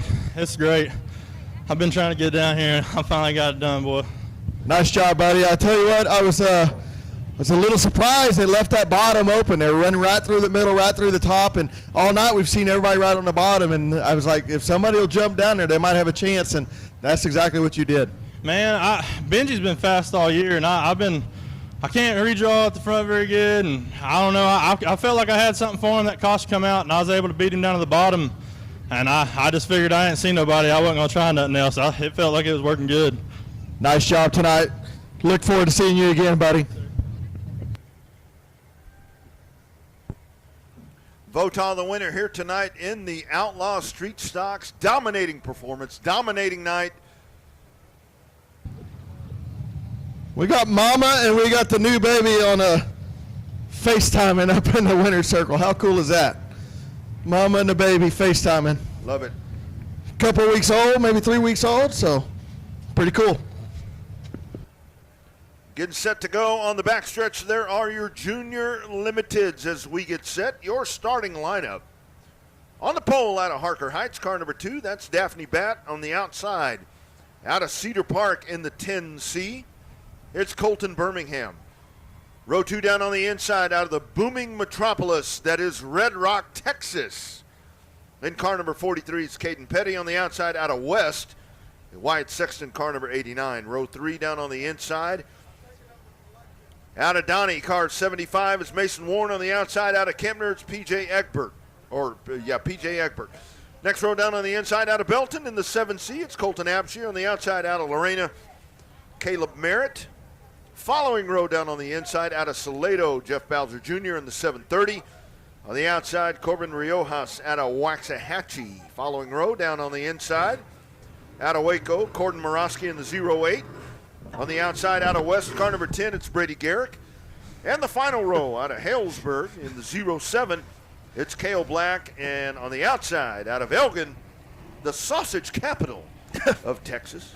In the 81G, it's Gage Childress. I thought that was Marble Falls.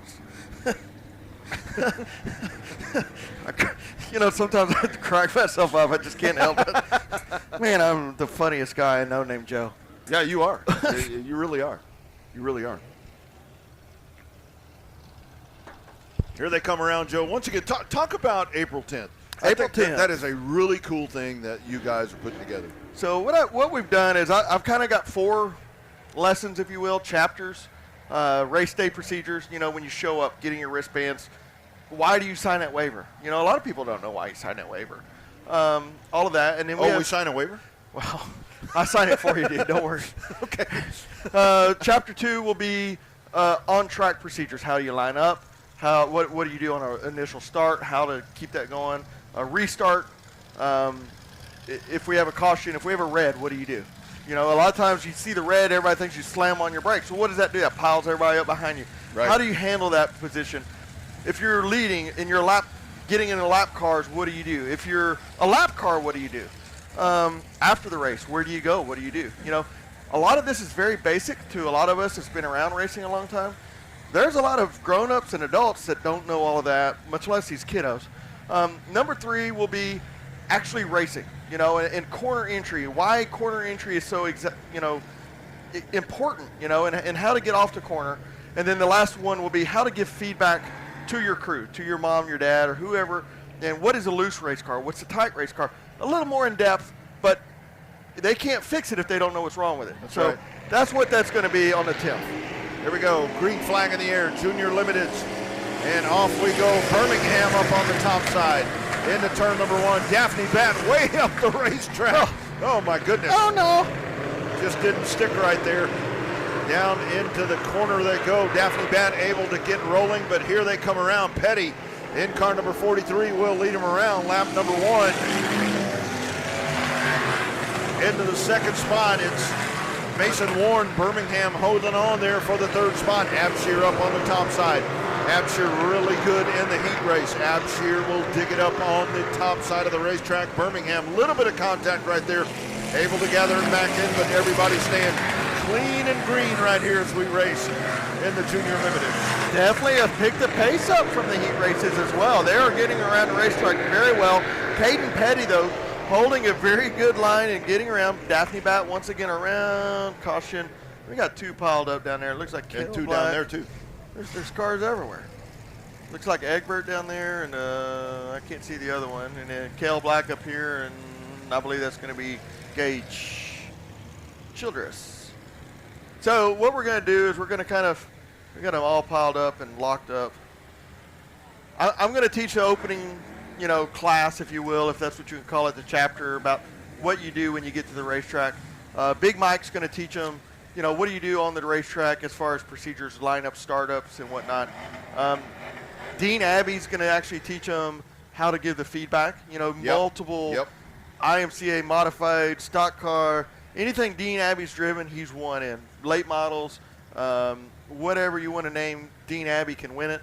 And then Keith White's actually going to teach them corner entry and actually getting around the racetrack. 7-time IMCA national champion Keith White going to help do that. So I thought it was important to bring in some, I don't want to say big names, but names that everybody recognizes. I mean, guys that have done it. They've all been around this racetrack thousands upon thousands of times. So I'm pretty excited.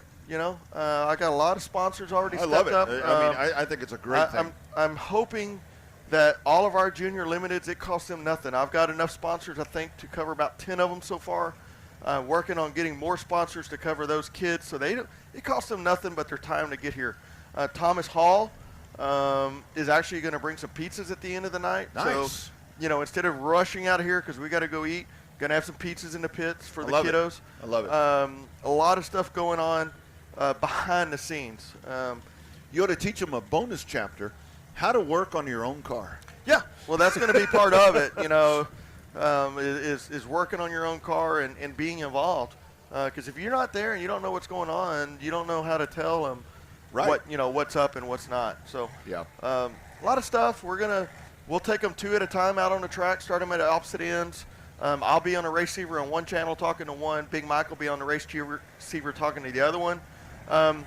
Say, hey, you need to pick the throttle up here, or hey, brake here, and let it drift out by the wall. If you watch these kids, a lot of the new ones, they come out of the corner, they immediately dive to the infield.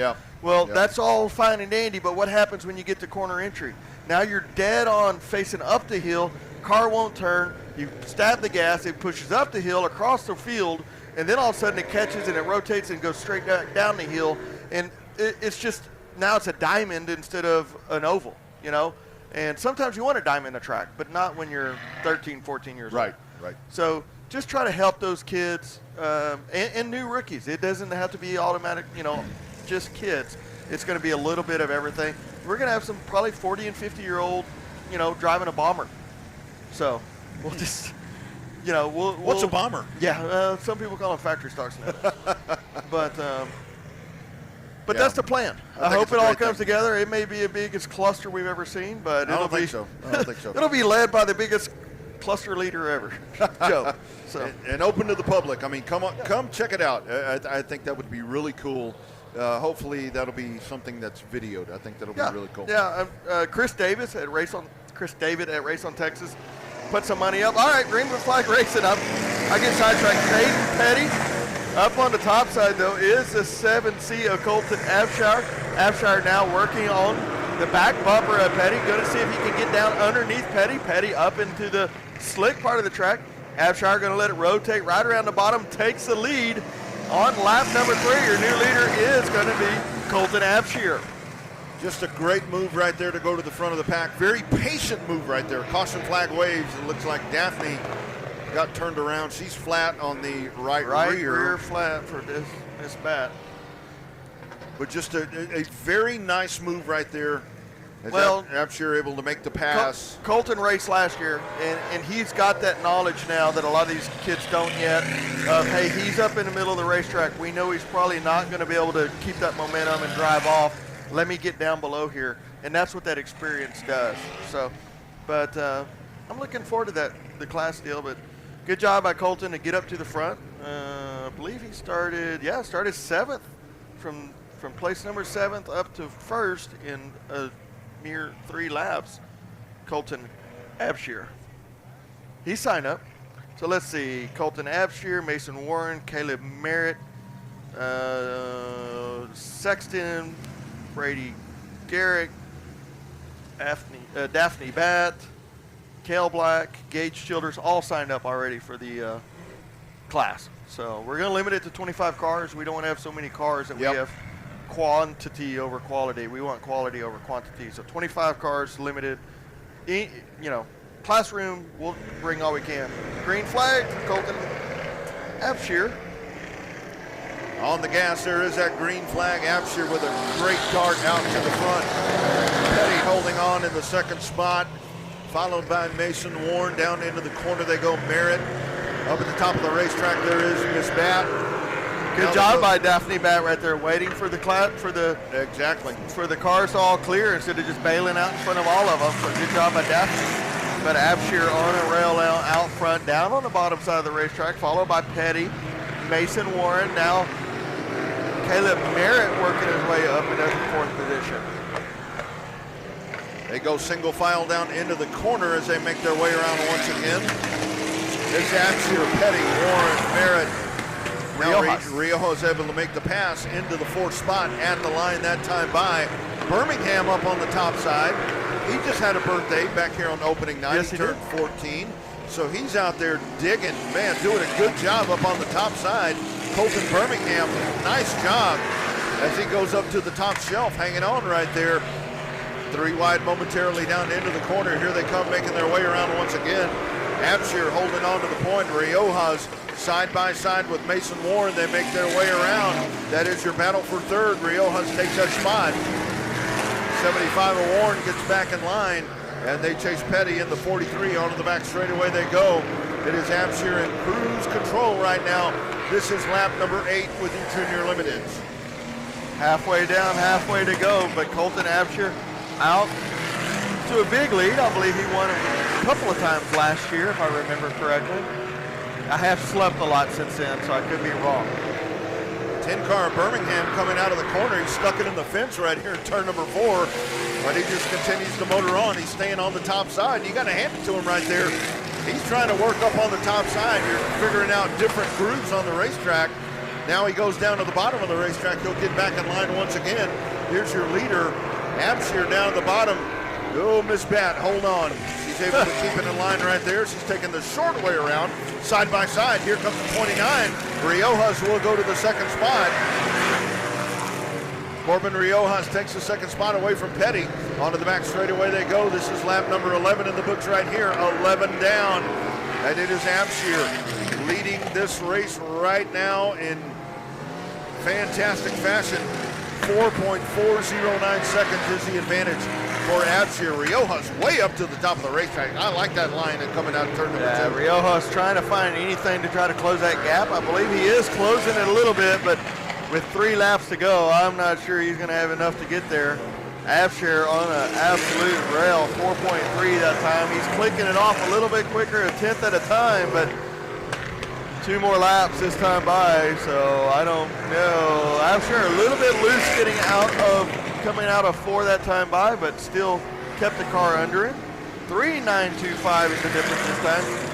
3rd place is getting good. Here is the Bowser car down to the inside. A little bit of contact with Petty as they make their way around. White flag in the air one more time for your race leader, Ab Shear. In the 7C, second place, right there in command. But here is Bowser. Bowser down to the inside. That is your battle for third. Checkered flag in the air. Your winner, Colton Abshear, in the 7C will win, followed by Riojas in the 29. Here's your battle for third. Bowser able to go to the third spot, followed by Petty. And rounding out the top 5 will be Merritt. Here in the Junior Limiteds. Nice run right there as Abshear. Not quite wire to wire, but dominating fashion for the 7C. Winning here tonight at Heart of Texas Speedway. Still got your modifieds and Southern Sport Mods coming up here tonight. Autism Awareness Night at the racetrack.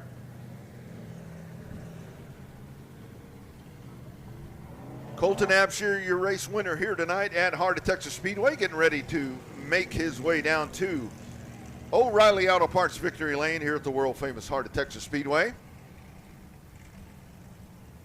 Hanging that corner here in the Junior Limiteds. Just a great class right here. Just a great feeder class. A learning class is what these kids are doing as they continue to escalate their way in. As we talked about, you got a couple of kids that came out of this series last year doing really good in the big class this season. And we'll head down to Victory Lane and talk to Joe.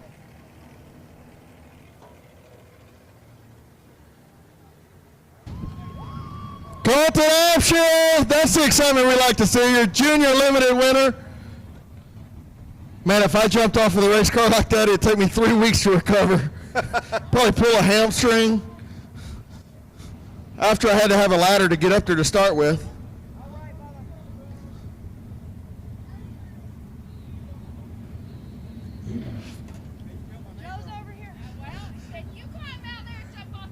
Well, he's taller than me and he has prettier hair than me. Holy moly, Colton Abshear. Nice job, buddy. How'd that feel? Oh, it feels great. Coming back from 7th all the way to 1st, didn't expect to get around him on that caution, but it was one good race. Got loose a little times, expecting to spin out, but I held it there and came out with the W. That's awesome, buddy. Anybody you want to thank tonight? I want to thank my mom, my dad, Taylor, Texas Tree Service, TMW Software, CRS Suspension, JNS Racing, Wicked Fast Transmission, Triple Nickel Towing, Hammock Fabrications, and everyone. One more. I want to thank my Aunt Janice, who just recently passed away. I'm dedicating this entire 2022 season to her. Nice job, buddy. Nice move right there, Aunt Janice, who passed away. Colton Abshear, your Junior Limited feature winner. I tell you what, Rodney, we got to teach them how to read off of their race car, all their sponsors. He did that well. So that's the next thing we teach them. What's up there next? Looks like IMCA Modifieds. IMC Modifieds on the racetrack getting set to go. I tell you what, that talking part, that is a huge, very important part for these kiddos. So yeah, actually maybe a bonus chapter that may be coming up. 15-lap main event coming up here for the Modifieds. Here is how they are set to go for our starting lineup. Set to go on the pole is car number 20T out of Waco's Thomas Hall. On the outside, out of Farmersville, looking to go 2 in a row, Matthew Day. Next row down on the inside, the 110 out of Lott. It's Cody Brunson. On the outside, out of the capital city of Austin, it's Don Banker. Row 3 on the inside, out of Red Oak, and the 8J, John White. On the outside, the 45T of Eric Tomlinson. Following row down on the inside, out of Copperas Cove. In the 7G, David Good Jr. On the outside, out of Dallas, Big D Dallas. In the 18, it's Cody Smith. Final row set for Ryan Childress out of Elgin. And on the outside, out of my hometown, out of Round Rock, Texas, in car number 17, it's Code Red, Cody Tidwell. But I think this lineup has shifted up a little bit. Just a little bit shifted up, but what do you think? Has anybody got anything for Matthew Day? I'll tell you what. That kid was on a rail last week. He's going to be tough to moly. beat, but John White looked really good in his race. Did look really good. John White looked really good. David Good Jr. I mean, Brunson held his own. Yeah, absolutely. So Code Red came up there too. Yeah, he did. But with this one, Joe, you've got Day up on the outside. He's going to park it on the outside. He's probably going to get the whole shot move right here. Yep. Nothing against Brunson, but yeah, it seems like coming off of 4, if the cars that are up on the top side have a little bit of an advantage on the initial starts. So we'll see.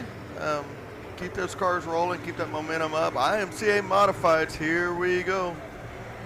$700 to win, $100 to start. Here we go. Green flag. We're racing at Heart of Texas Speedway.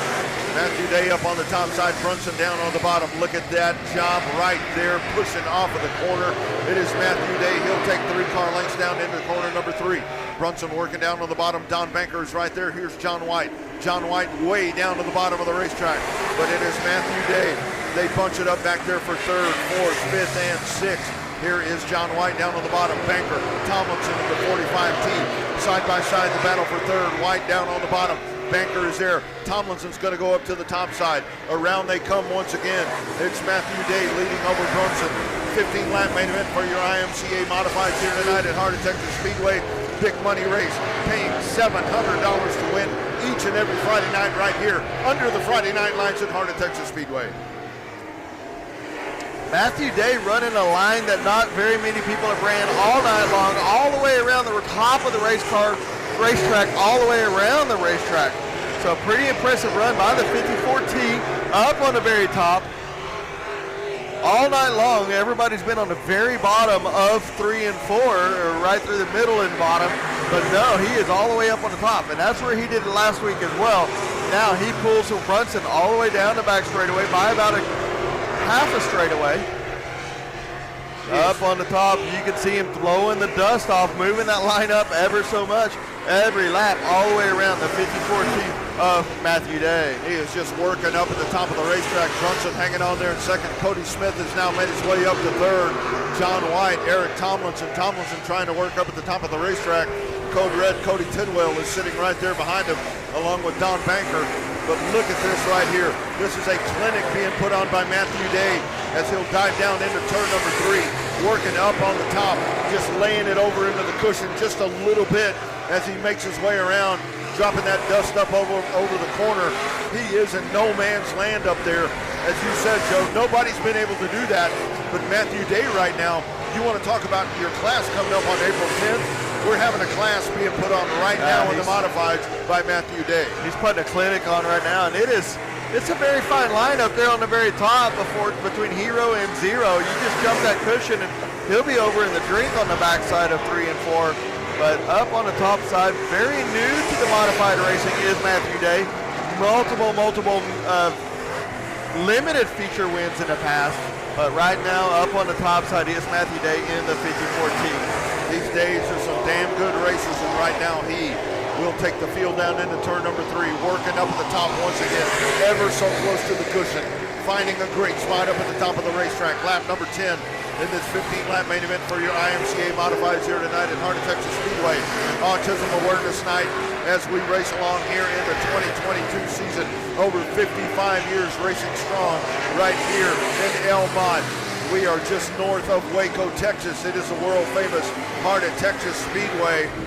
Selby Holder, our racetrack promoter, Mike McCarthy, all the great folks. Always a great program here on Friday nights. And once again, the Friday Night Lights have not disappointed. Matthew Day flashes by once again, completing lap number 12 up to the top side as he begins to work his way through some of the back markers as now they have caught the back of the field. And Day once again, Joe, he is just cruising up on the top side. 2 sticks in the air, 2 more times around. That modified is just right underneath him. You don't see the tail end hanging out, you know, and blowing the tires off of it, just keeping the car right underneath him. He'll get the white flag out this time by. Don't forget, next week we do have the Bandit Outlaw Sprint Series open sprint cars, no cubic inch limit, and they will be here along with all of our regular classes. But right now in your IMCA Modified, putting on a clinic is the 54T Matthew Day does not get any smoother. Checkered flag, back-to-back wins, $700 in the pot once again for Matthew Day, car number 54, as he wins over the car number 110 of Cody Brunson. Brunson will come home second, followed by Cody Smith in car number 18. That is your IMCA modified $700. What a great purse. They pay $100 to start each and every Friday night under the Friday Night Lights right here at Heart of Texas Speedway. And Matthew Day, once again, these racing days, these guys, they are so good at what they do, dominating fashion for the 54 car as he makes his way over the scales. He'll head over to O'Reilly Auto Parts Victory Lane for a second week in the row in the IMCA Modified. Still to come, IMCA Southern Sport Mods to round out Autism Awareness Night here at the racetrack. And here is Day once again as he will collect that check. Stacy getting the number on there, getting the name in there, 700 bones, and here he goes. Backing it up once again, back-to-back weeks. As the sport mods roll out onto the racetrack, again, like Joe mentioned, do not forget, next Friday night, the Bandit Outlaw Sprint Car Series will be here. 20-plus strong, open motor. That is going to be some fantastic action. We look forward to having you back at the racetrack and on Race on Texas. All Access. Remember, if you're signing up for that $39.99 All Access, choose Heart of Texas Speedway as your favorite racetrack. Now, let's go down to O'Reilly Auto Parts Victory Lane with Joe Spillman. Out of the race car for the second week in a row, Matthew Day in the 54T.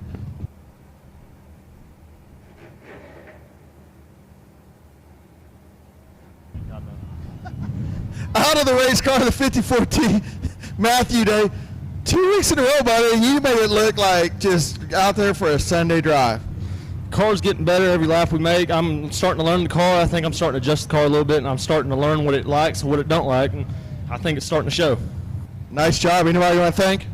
I got a lot of help from my mom and dad. They're not here again. They had some other stuff they had to do, but they helped me a lot in and out of the week. My dad helps me. I was on the phone with him before the race, getting his opinion on what I should do, and he's actually watching right now. I'd like to thank all my sponsors, Wells Racing, Dave Kane, who helps me with the setup a lot, ATC Bolts, SD Directors, Bob Tedford Chevrolet, and Napa Auto Parts, and HB Oil. Nice job, buddy. Thanks for being here again. Look forward to seeing him next week. That's a 54T. Matthew Day, your modified winner. What a clinic that kid put on. Holy moly. And he says the car's getting better and he's learning the car. They got some work to do back in the pits, kids. That's scary. That is scary. That car gets better and better every week. It's back-to-back for Matthew Day. On the backstretch, there they are, your IMCA Southern Sport Mods. Final main event of the night, Autism Awareness Night. Here is your starting lineup. On the point of car number 153 out of Waco, it is Robert Scrivener on the outside out of Lorena. In the 3, it's Corbin Willett. Row 2 on the inside out of Robinson. In the 601, Trevor Cogburn on the outside out of Robinson. Car number 12 is Brandon Guerin. Row 3 on the inside out of Axtell in the 88. It's Austin Moore on the outside out of Burleson. In the 116 is Damon Hammond.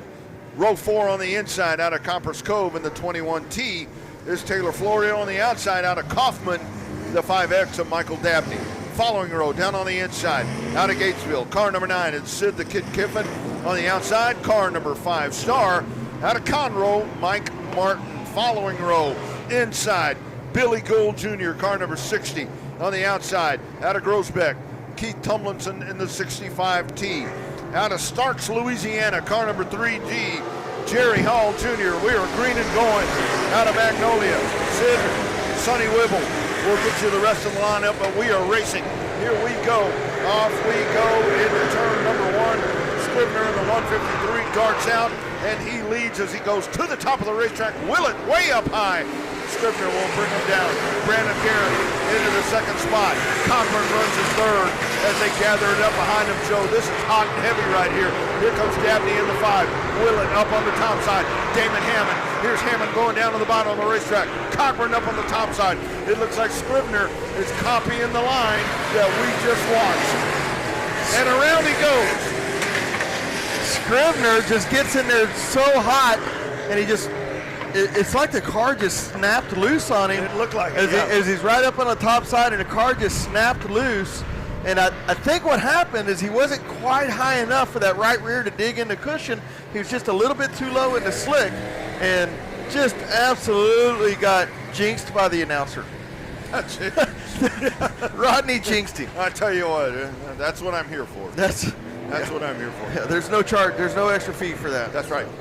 Around that car goes, and it really did look like he was running the Matthew Day line right there. Yep. He was running the line, and the car just snapped around on him, and like that's what I said earlier. That top side is a hero or zero in a matter of moments, and that's a perfect example of what can happen. You get up in that slick, and then you're not into the right rear in the cushion, and it just snaps around. So interesting to see now. Let's see what Robert Scribner, which we all have seen him, and as fast as he is, let's see if he can work his way from the back up through the pack and see if he can get back up in the top in this feature race.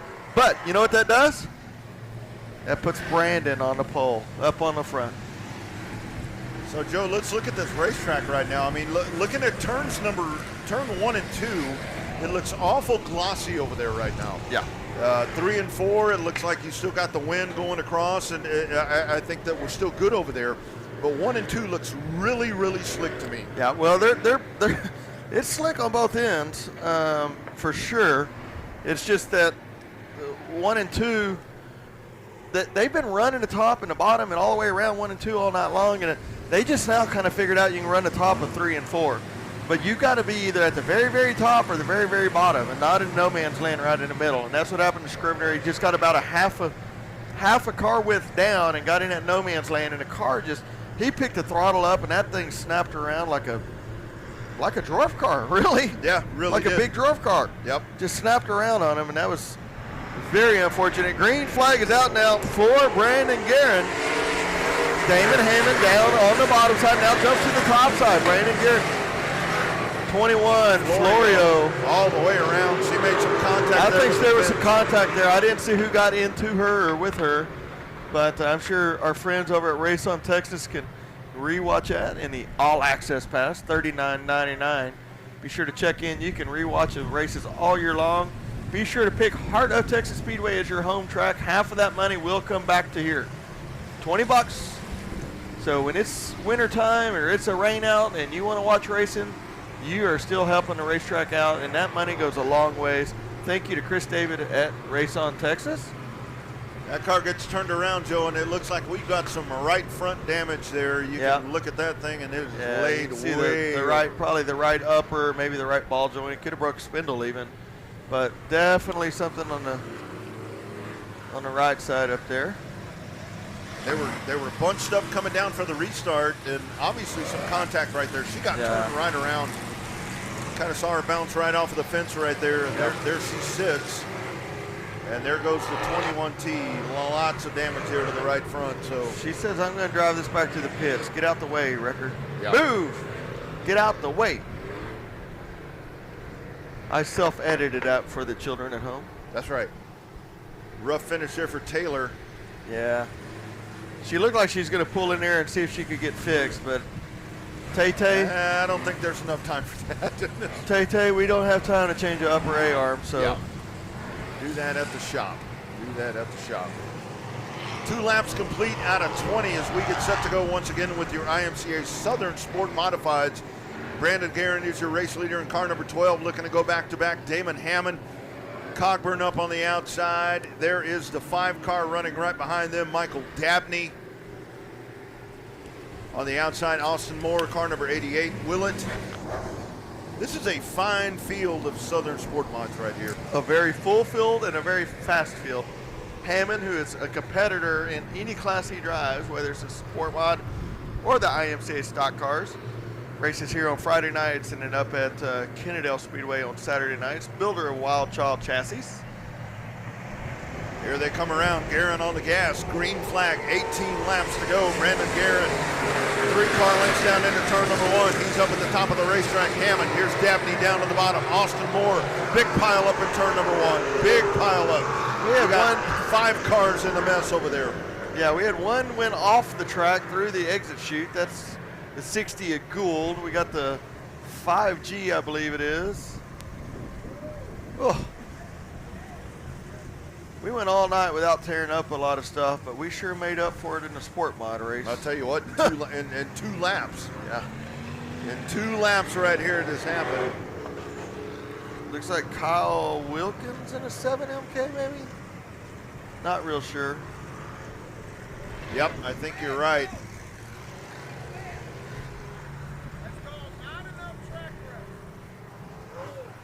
So a big mess there at turn number 1. It looks like Willett is also flat, and it looks like he may have some right front suspension damage as well. Flat on the 3 machine. He got caught up in that. Looks like that right front is flailing around just a little bit. So that's an unfortunate break right there for Corbin Willett in car number 3. As he goes down to the inside, our second caution flag of our IMCA Sport Mod main event here tonight at Heart of Texas Speedway. Brandon Guerin up on the point. Cockburn rides in the second spot. Cockburn holding his own right there. Let's see if that kid can put together. He's had really, really good times and really good points of the races, and then just some bad luck, man, all year long. And that kid needs a good finish. He needs to get his confidence up. When you're a racer and you've been used to, he's dominated here in the junior limiteds. He needs a little bit. He doesn't need a win. He just needs a solid 5, 7 finish, competitive finish, and just a solid finish is what he needs. So let's see if we can get Little Nasty a good solid finish.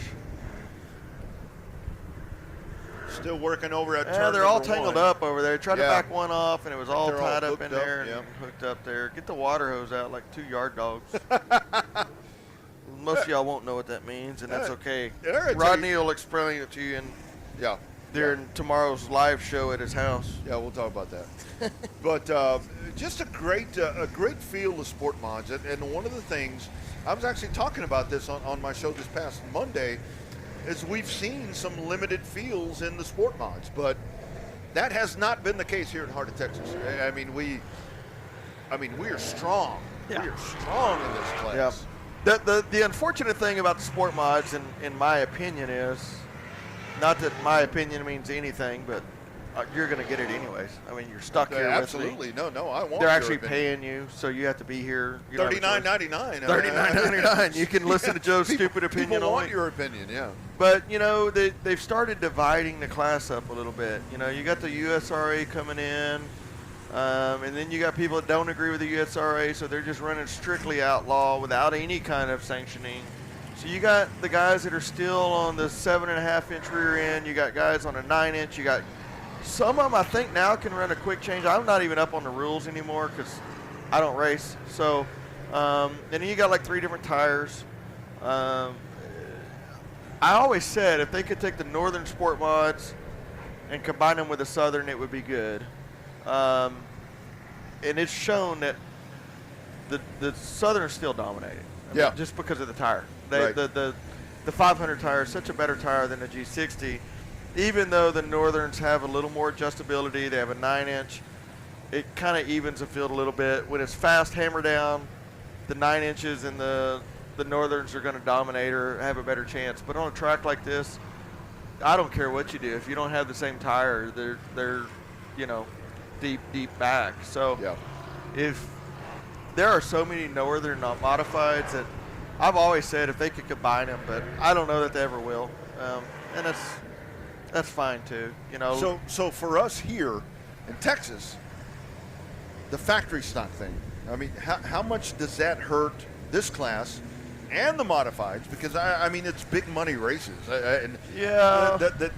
They say that those bombers are cheaper, but I mean, I talk to people and it's not so much cheaper than one of these. Right. Yeah, they're not going to be, to get a good quality built factory stock.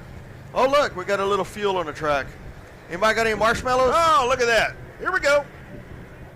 Knocked the fuel cell right out of that race car. Burger time. Gonna burn it off. Let's go get some weenies. Actually, I want to see a fireworker. Where's Big Mike at? We'll get him to take his shoes off and walk through it. Look at that. Joey Chitwood. Where's Joey Chitwood? Who's that? You know who that is? No. Come on, Joe. Who's Joey Chitwood? The thrill guy. I mean, they used to jump cars. Is that Dr. Danger? No, that was later. Oh. Joey Chitwood, they used to like jump through fire. and all Nah, I that. don't know. Oh my goodness. I don't know who that is. So. Yeah. Exactly. It's like, hold my beer and watch this. So a little bit of a fire break. Well, a little as fire break. race here They at were Hard just, Texas they, Speedway. you know, we got a little jacket up here, so we're okay, but they were cold down there. And they're like, let's just set this on fire. Extreme, yeah. Back to the factory stock deal. I don't think again, let's preface this is not the view of Heart of Texas Speedway IMCA Racing, $39.99. but it is Joe Spillman.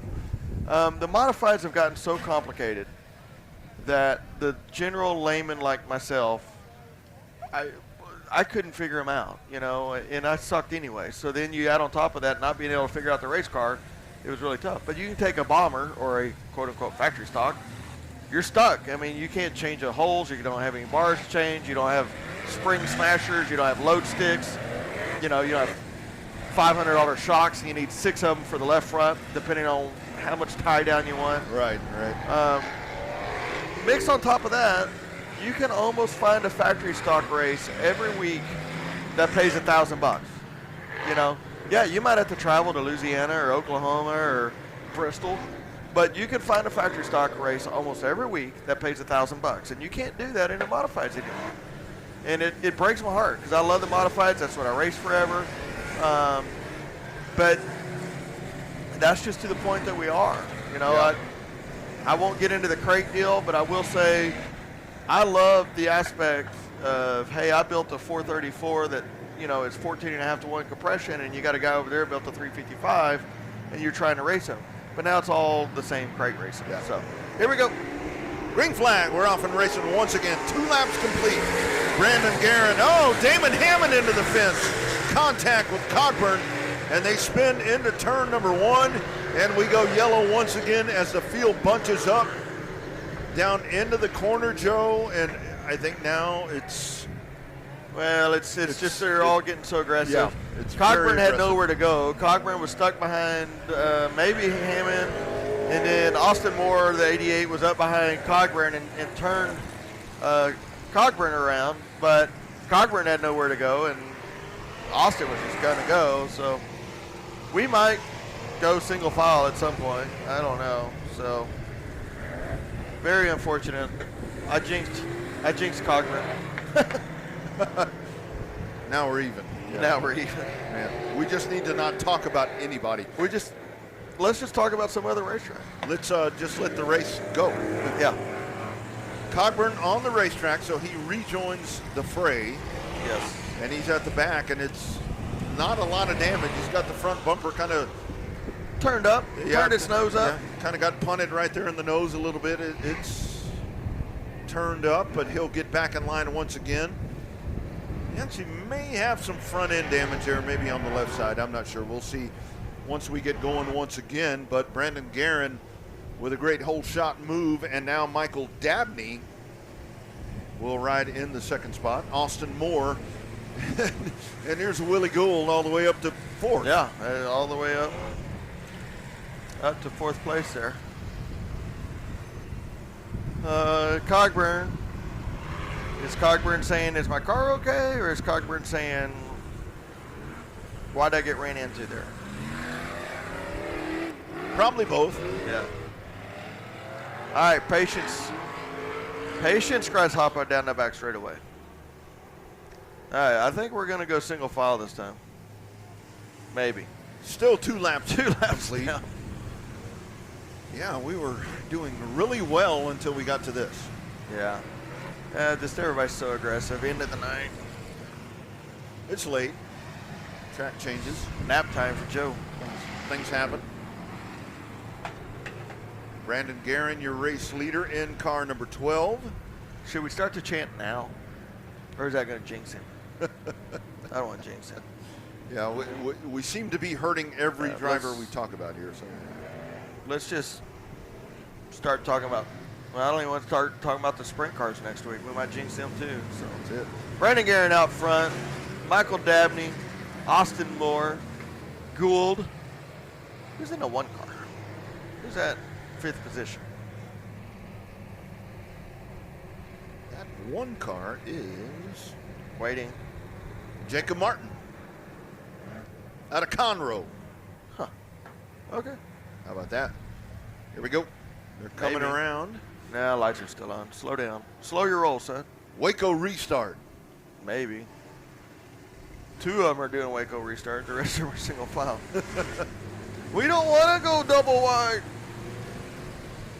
Double wide. Speaking of which, that's where I grew up. Ain't nothing wrong with that. Nah, That's good living. absolutely. All right, here we go. We're flashing the lights right now. Now, Brandon Guerin, Michael Dabney right behind him, Austin Moore on his right elbow. It's time to go racing. Green flag. We're racing once again here at Heart of Texas Speedway.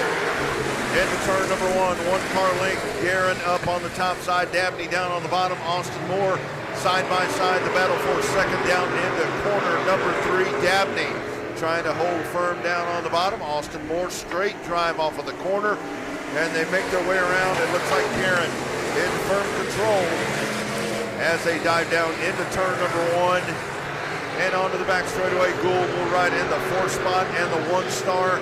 But here comes Scribner once again, Joe. I was going to say, don't All look the past way Scribner up. up in the top 6, 7 right now, all the way from dead last. Picking them off one at a time, down on the very bottom. You may never get Scribner to go back to the top again, ever. I lie. He'll go back up there when he needs to. But right now, Brandon Guerin working the top of the racetrack through 3 and 4, and he kind of diamond it and coming out through the middle of the exit. And then right through the middle of 1 and 2 will be Brandon Guerin, followed by Michael Dabney, now the 88 of Moore, and then the 60 of Billy Gould. Now Scribner down on the bottom side underneath the 1 car. This is lap number 6. 6 laps complete here near IMCA.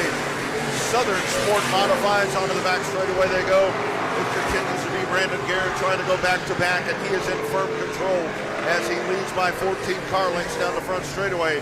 Michael Dabney rides in the 2nd spot. Austin Moore, Willie Gould in the 4th spot. Here comes Scribner down to the bottom. Scribner digging down at the bottom of the racetrack. They go side by side. The 1 star up on the top side. Scribner in the 153. Gould a little bit of a hiccup. That's going to open up the bottom, but he'll get back in line once again. Good job right there. Kind of throws a block on Scribner in the 153. All of this stuff happening behind him. You got him 3 wide back there for the 4th spot, and that's allowing Brandon Guerin in car number 12 to check out from the pack.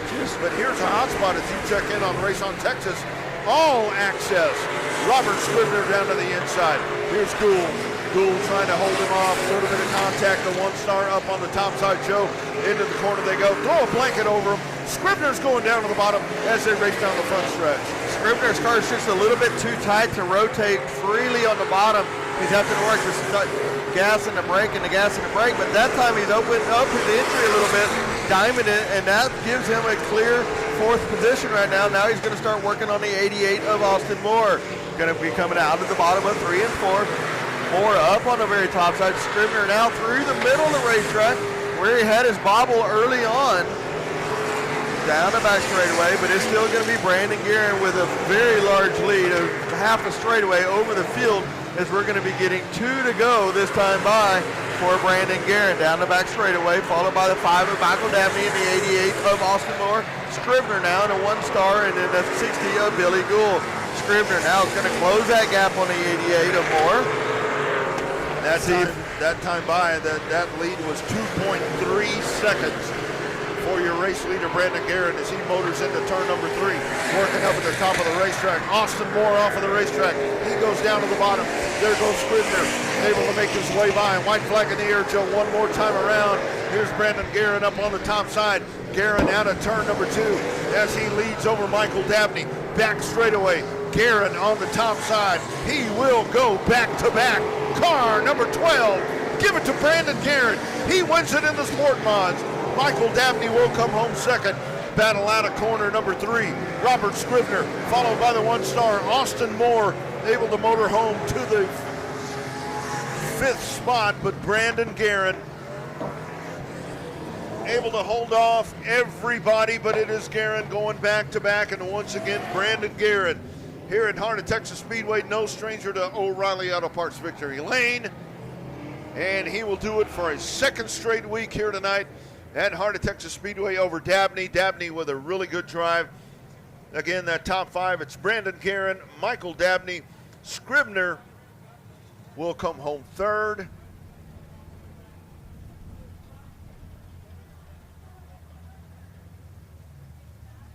And that is your top three here tonight at Heart of Texas Speedway. Jacob Martin, the fourth place car, and Austin Moore able to rebound after a little bit of a bobble right there, but he will solidify a top five finish here tonight at Heart of Texas Speedway in your IMCA Southern Sport Mods. Again, a reminder, coming up next week for fans exiting the racetrack tonight, the Bandit Outlaw Sprint Car Series, the Boss Series, will be here next Friday night. That's always a great time, so make sure to come back out to the racetrack and check out the Boss Series as they get set to go with the Bandit Outlaw Sprint Car Series, as Brandon Guerin, for a second week in a row, brings the 12 car around, and he gets set to head to O'Reilly Auto Parts Victory Lane. As Guerin pulls it in, and we head down trackside, O'Reilly Auto Parts Victory Lane with Joe Spillman.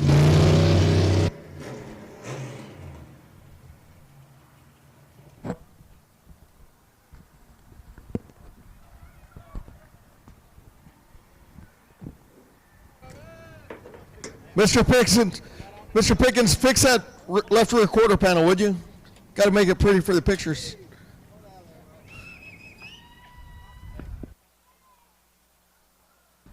Three wins in a row. Brandon Guerin, a 12 car in your Southern Sport Mod feature winner. Buddy, you made it kind of look easy there. Oh, man, I didn't know what happened to Scribner there. He kind of snapped around real quick, so I didn't know if he got into something or what. But, yeah, I love these type of tracks, man. This is where it's at for me. I like these slick tracks. A lot worse, a lot better than hammer down stuff. But I'd like to dedicate this race to my niece Lola. She has autism, and it means a lot that you guys do this every year. It's a good cause to help kids out, so I want to dedicate this one to her. I got to thank Glenn Wilson, Wilson Chassis, Robbins Performance Engine, Speed Secrets, 517, Drywall Incorporated, Wicked Fast Transmissions, Poor Boys LP Gas, AutoWorks, IRP Race Cars, my wife, my little boy, my mom and dad, everybody that helps us. Couldn't do it without any of them. Awesome job tonight. There's nobody left. It'll be us. Let's go, Brandon. Let's go, Brandon. We got 4 people, Brandon. Don't forget, next week, sprint cars, Bandit Outlaw Sprint Cars, along with all of our regular classes next week. Same time, same place. Y'all be safe going home tonight. Thank y'all for being here. Heart of Texas Speedway.